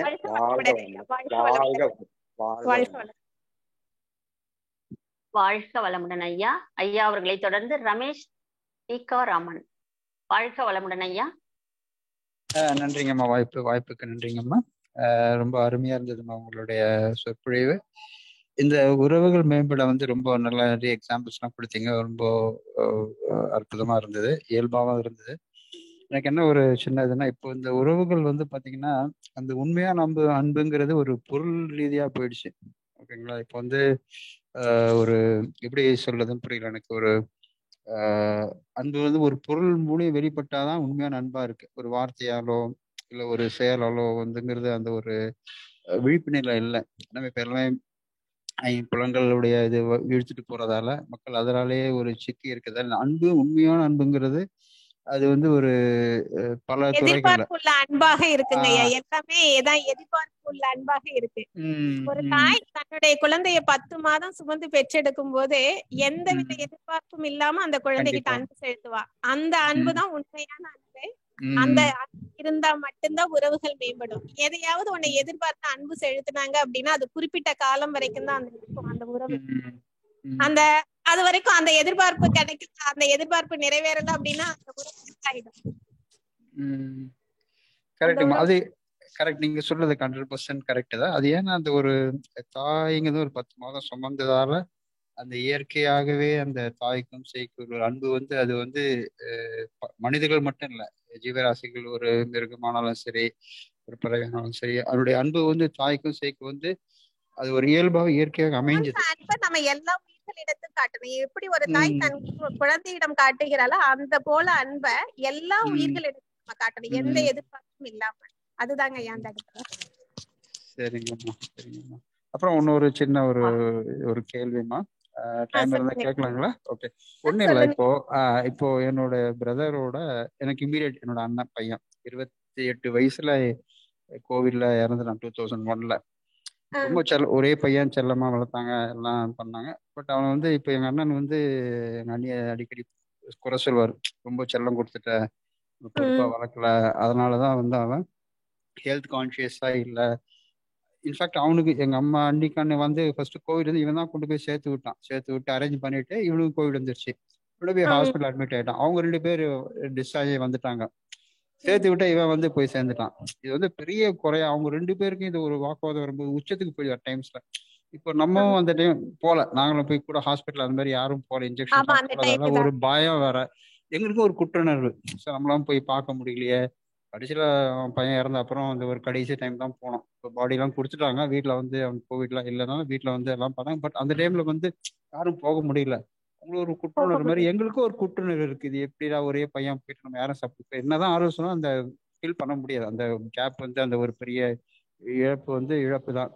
இப்போ நம்மளது பரவாயில்ல. பட் அவங்க 2 பேருக்கு எப்படி அந்த ஒரு சொல்லாப்புல எங்க அண்ணன், நான் ஆபீஸ் வேலையா எங்க போய் சுத்தி இருந்தேன், இதெல்லாம் பையன் ரொம்ப அம்மா பையன் மாதிரி இல்ல, அவங்க ஃப்ரெண்ட்ஸ் மாதிரி பழகினாங்க. டெய்லி 2 மணி பேசுறது. அது அந்த குழந்தைக்கு அவ்வளவுதான் அந்த அது ஒருத்தரை குறை சொல்றதுல எந்த ஒரு பலனும் இல்லை. ஆனா அது கொஞ்சம் அந்த காலம் தாங்க பதில் சொல்லுவோம். ஏன்னா உடனே அக்செப்ட் பண்ணிக்க முடியாது. அது ரொம்ப ஒரு வருத்தமாவே இருக்கு. கண்டிப்பாங்க ஐயா, கண்டிப்பா. ஏன்னா உங்களுக்கும் அந்த கில்ட்டி கான்சியஸ் வேண்டாம். நல்ல கொஞ்சம் அவங்க கிட்ட மானசீகமா மன்னிப்பு கேட்டுட்டு நம்முடைய செயல் நம்ம திருத்தம் பெற்று வாழ்ந்தா போதுங்க. கொஞ்சம் மானசீகமா அவங்க கிட்ட மன்னிப்பு கேட்டுக்கலாம். ஏன்னா கில்ட்டி கான்சியஸ் நம்ம கிட்ட என்னைக்குமே இருக்கு. ஏன்னா செஞ்ச தவற நினைச்சு நம்ம என்னைக்குமே வருத்தப்படக்கூடாது. விவேகானந்தர் ஒரு இடத்துல சொல்றாங்க, அந்த அறை இருட்டா இருக்குன்னு சொல்லிட்டு நினைச்சிட்டே இருந்தா அந்த அறையில இருள் இருந்துகிட்டேதான் இருக்கும். ஆனா ஒரு விளக்கு ஏற்றி வச்சுட்டா அந்த நேரத்துல அந்த அறையில் இருக்கக்கூடிய இருள் போயிடும். அதே போல நான் தப்பு செஞ்சுட்டேனே, தவறு செஞ்சுட்டேனே, இப்படி ஆயிடுச்சேன்னு சொல்லி நம்ம ஒரு இருட்டு அறைக்குள்ள ஒரு கந்தல் துணியை உடுத்துட்டு அழுது புலம்புறதுனால ஒண்ணுமே நடக்காது. இதுல இருந்து எப்படி மீண்டு வர்றது, இதை எப்படி சரி செய்யலாம்னு யோசிச்சோம் அப்படின்னா அதுக்கான தீர்வு நமக்கு கிடைக்கும். அப்ப இனிமேல் எப்படி இதுல இருந்து ஒரு பாடம், இனிமேல் இதுல இருந்து இதெல்லாம் எப்படி தவிர்த்துக்கலாம், இதை சரி செய்யலாம், இது மாதிரி நடக்காம என்ன பண்ணணும், இதெல்லாம் நமக்கு அதற்கான சொல்யூஷன், தீர்வு நமக்கு கிடைக்குங்க ஐயா. அதனால ஒரு அந்த கில்ட்டி கான்சியஸ், குற்ற உணர்ச்சி எல்லாம் எதுவுமே வேண்டாம். இன்றையில இருந்து அதை விட்டுடுங்க ஐயா. வாழ்க வளமுடன். வாழ்க வளமுடன். வாழ்க வளமுடன் ஐயா. அவர்களை தொடர்ந்து நாகராஜன் ஐயா அவர்கள். வாழ்க வளமுடன் ஐயா. அம்மா வணக்கம். வாழ்கலம்மா. வாழ்க வளமுடன் ஐயா. நாகராஜன், ராணிப்பேட்டை மாவட்டம் சோளிங்கர் அறக்கட்டிலிருந்து பேசுறோமா. புக்ல வந்து ஐயா பத்தி படிச்சிருக்கோம், விவேகானந்தர் ஐயா பத்தி. உங்களை டெய்லி அரை மணி நேரம் பேசுங்க, உள்ளுக்குள்ள பேசுங்கன்னு சொல்லுவாங்க. இந்த உள்ளுக்குள்ள பேசுறது வந்து எனக்கு அந்த அளவுக்கு கொஞ்சம் புரியல. ஒண்ணு அது கொஞ்சம் எப்படிதான் கொஞ்சம் பேசணும், ஒரு உதாரணத்தை கொஞ்சம் பேசி காமிச்சுன்னா கொஞ்சம் நல்லா இருக்கும் எங்களுக்கு எல்லாம். நம்ம அத மகரிஷி சொல்லியிருக்காங்கல்ல ஐயா, தற்சோதனை செய்வோம் இல்லையா, அகத்தாய்வை தான் அவங்க அப்படி சொல்லியிருக்காங்க. அப்படிங்களா? அந்த சும்மா இருத்தல் சொல்லுவாங்கல்ல, மௌன நேரத்துல சும்மா இருக்கும் போது நமக்குள்ள எண்ணங்கள் வந்துகிட்டே இருக்கும். அது நல்லதா, அந்த மாதிரி ஆசைகள், கவலை, கோபம், நம்ம எப்பெல்லாம் நம்ம சும்மா இருக்கோமோ, ஏன்னா நம்முடைய 5 புலன்கள் வழியாகவும் பொருட்களோடையும் மக்களோட எப்பொழுதுமே தொடர்பு கொண்டுட்டே இருக்கும். பண்ணிட்டு கொஞ்சம் அமைதியா ஒரு அரை மணி நேரமோ 1 மணி நேரமோ நம்ம தனித்திருந்து நம்மோட நாம் தொடர்பு கொள்ள வேண்டும், நம்மோட நம்ம பேசணும். அது தவத்திலையும் நடக்குது, தற்சோதனையிலும் நடக்குது, மௌனத்திலும் நடக்குது. செய்யும் பொழுது நிறைய எண்ணங்கள் வந்துட்டே இருக்கு. தற்சோதனை செய்யும் பொழுது நம்ம ஒவ்வொரு பயிற்சியா எடுத்து செய்யறோம். மௌனத்திலும் நமக்கு இந்த மாதிரி எண்ணங்கள் இதெல்லாம் வரும். அப்ப கொஞ்ச நேரம் அதுக்குன்னு ஒதுக்கும் பொழுதுதான் நம்மிடம் உள்ள நிறை குறைகள் நமக்கு தெரியும். நிறைகளா இருந்தா அதை வளர்த்துக்கலாம், குறைகளா இருந்தா அதை தவிர்த்துக்குவோம். அப்ப அதை நம்ம சரி செய்ய செய்ய செய்ய செய்ய உலகிலேயே மிக உயர்ந்த மனிதரை நாம் பெற்று விடுவோம். நாம மாறிடுவோம். உலகிலேயே மிக உயர்ந்த மனிதராக நாம் மாறி விடுவோம். அப்படி நம்ம தினமும் சிறிது நேரம் பேசலன்னு வச்சுக்கோங்க, உலகிலேயே மிக உயர்ந்த மனிதரை இழந்து விடுவாய். அவர் வேற யாரையும் நம்மளதான் சொல்லியிருக்காங்க. கூட பேசணும். நம்ம கூட பேசும் பொழுது நம்மளுடைய நிறை குறைகளை தெரிஞ்சுக்க முடியும், அதை நம்ம சரி பண்ண முடியும். சரி பண்ணினா மட்டும்தான் இந்த உறவுகள் மேம்படும். நம் மூலமாக யாருக்கு எந்த வித உறவுகள் வராது. வாழ்க வளமுடன் ஐயா. வாழ்க வளமுடன். நன்றிமா. நன்றிமா. வாழ்க வளமுடன். வாழ்க வளமுடன் ஐயா. நிகழ்ச்சியின் நிறைவான அன்பராக செவ்வேல் ஐயா அவர்கள். வாழ்க வளமுடன் ஐயா. வாழ்க வளமுடன் அம்மா, ரொம்ப சிறப்பாக பேசுனீங்கம்மா. வாழ்க வளமுடன் ஐயா. சொல்லுங்க ஐயா. அதே மாதிரி மகரிஷி சொன்ன கருத்துக்கள்லாம் நல்லா சொன்னீங்க. ஒருத்தரை பத்தி குறை சொல்லக்கூடாதுன்னு சொன்னீங்க. அதே மாதிரி நம்ம குடும்ப உறவினர்களை நம்ம வந்து சின்னது இருந்தா கூட நம்ம பெருசாக்கி விட்டுறாம, நம்ம நீங்க சொன்னீங்க இங்க சொல்றது அங்க சொல்றது அங்க சொல்றது எவ்வளவு அந்த மன வந்து பிரச்சனைகள். அதே மாதிரிதாம்மா ஒரு குடும்ப சின்ன இதா இருந்தா கூட அது பயங்கர பிரச்சனையா ஆயிடுதுமா. அதனால மன சங்கடங்கள் ஓவரா இருக்குமா. அதே மாதிரி நீங்க அற்ப விஷயங்களை பெரிதுபடுத்தாருன்னு சொன்னீங்க. அதே மாதிரி மகரிஷி சொன்ன கருத்துக்கள் நிறைய சொன்னீங்க. இந்த குடும்ப உறுப்பினர்களை நம்ம எப்படிமா நம்ம எடுத்து இந்த சுகமா நம்ம எடுத்துட்டு போனோமா சொல்லுங்கம்மா. வாழ்க வளமுடன். ரொம்ப சிறப்பா இருந்ததுமா. வாழ்க வளமுடன் ஐயா. வாழ்க வளமுடன். நம்ம இங்க மனவளக்கலையில பெற்ற பயிற்சிகளை, அந்த அகத்தாய்வு பயிற்சிகளை பயிற்சி செய்ய வேண்டிய களமே நம்முடைய குடும்பம் தான் மகரிஷி சொல்றாங்க. அந்த பயிற்சிகள் எல்லாம் செய்யறோம் இல்லையாங்கய்யா, நம்ம என்ன மறைதல், ஆசை சீரமைத்தல், சினம் தவிர்த்தல், கவலை வெளித்தல், இது மட்டும் இல்ல, அருகுண சீரமைப்பு, பேராசை, சினம், கடும்பற்று, முறையற்ற பால் கவர்ச்சி, உயர்வு தாழ்வு மனப்பான்மை, வஞ்சம், இந்த பயிற்சிகளை எல்லாமே பயிற்சி செய்து பார்க்கக்கூடிய களம் எதுனா நம்முடைய குடும்பம் தான் அப்படிங்கிறாங்க. குடும்ப உறுப்பினர்கள் கிட்டயே நம்ம கிட்ட சுமூகமான உறவு இல்லை அப்படின்னா வெளியில நம்முடைய நட்பு வட்டத்திலையும் சமுதாயத்திலயும் நம்மளால ஏன்னா குடும்பத்துல இருக்கிறது ஒரு 4-5 பேர், ஒரு 5-6 பேர் தான் இருப்போம். இவங்க கிட்டயே நமக்கு சுமூக உறவு நீடிக்கல அப்படின்னா நம்ம வெளியில நம்முடைய நட்பு வட்டத்திலும் சமூகத்திலும் அந்த உறவு மேம்படாது. அப்ப முதல்ல நம்ம குடும்பத்துலதான் நம்ம இதை என்ன பண்ணணும்னா பயிற்சி பண்ணி பார்க்கணும். இந்த பயிற்சி பண்றதுக்கு நம்ம முதல்ல நம்முடைய உடற்பயிற்சி, தவம், தற்சோதனை, காயக்கல்பத்தை முறையா செய்யணும்.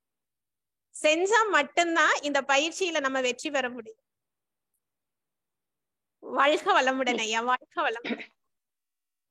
மிக்க நன்றிங்கம்மா, வாழ்க வளமுடன். நம் கடமை அறவாழ்வின் நாட்டத்தே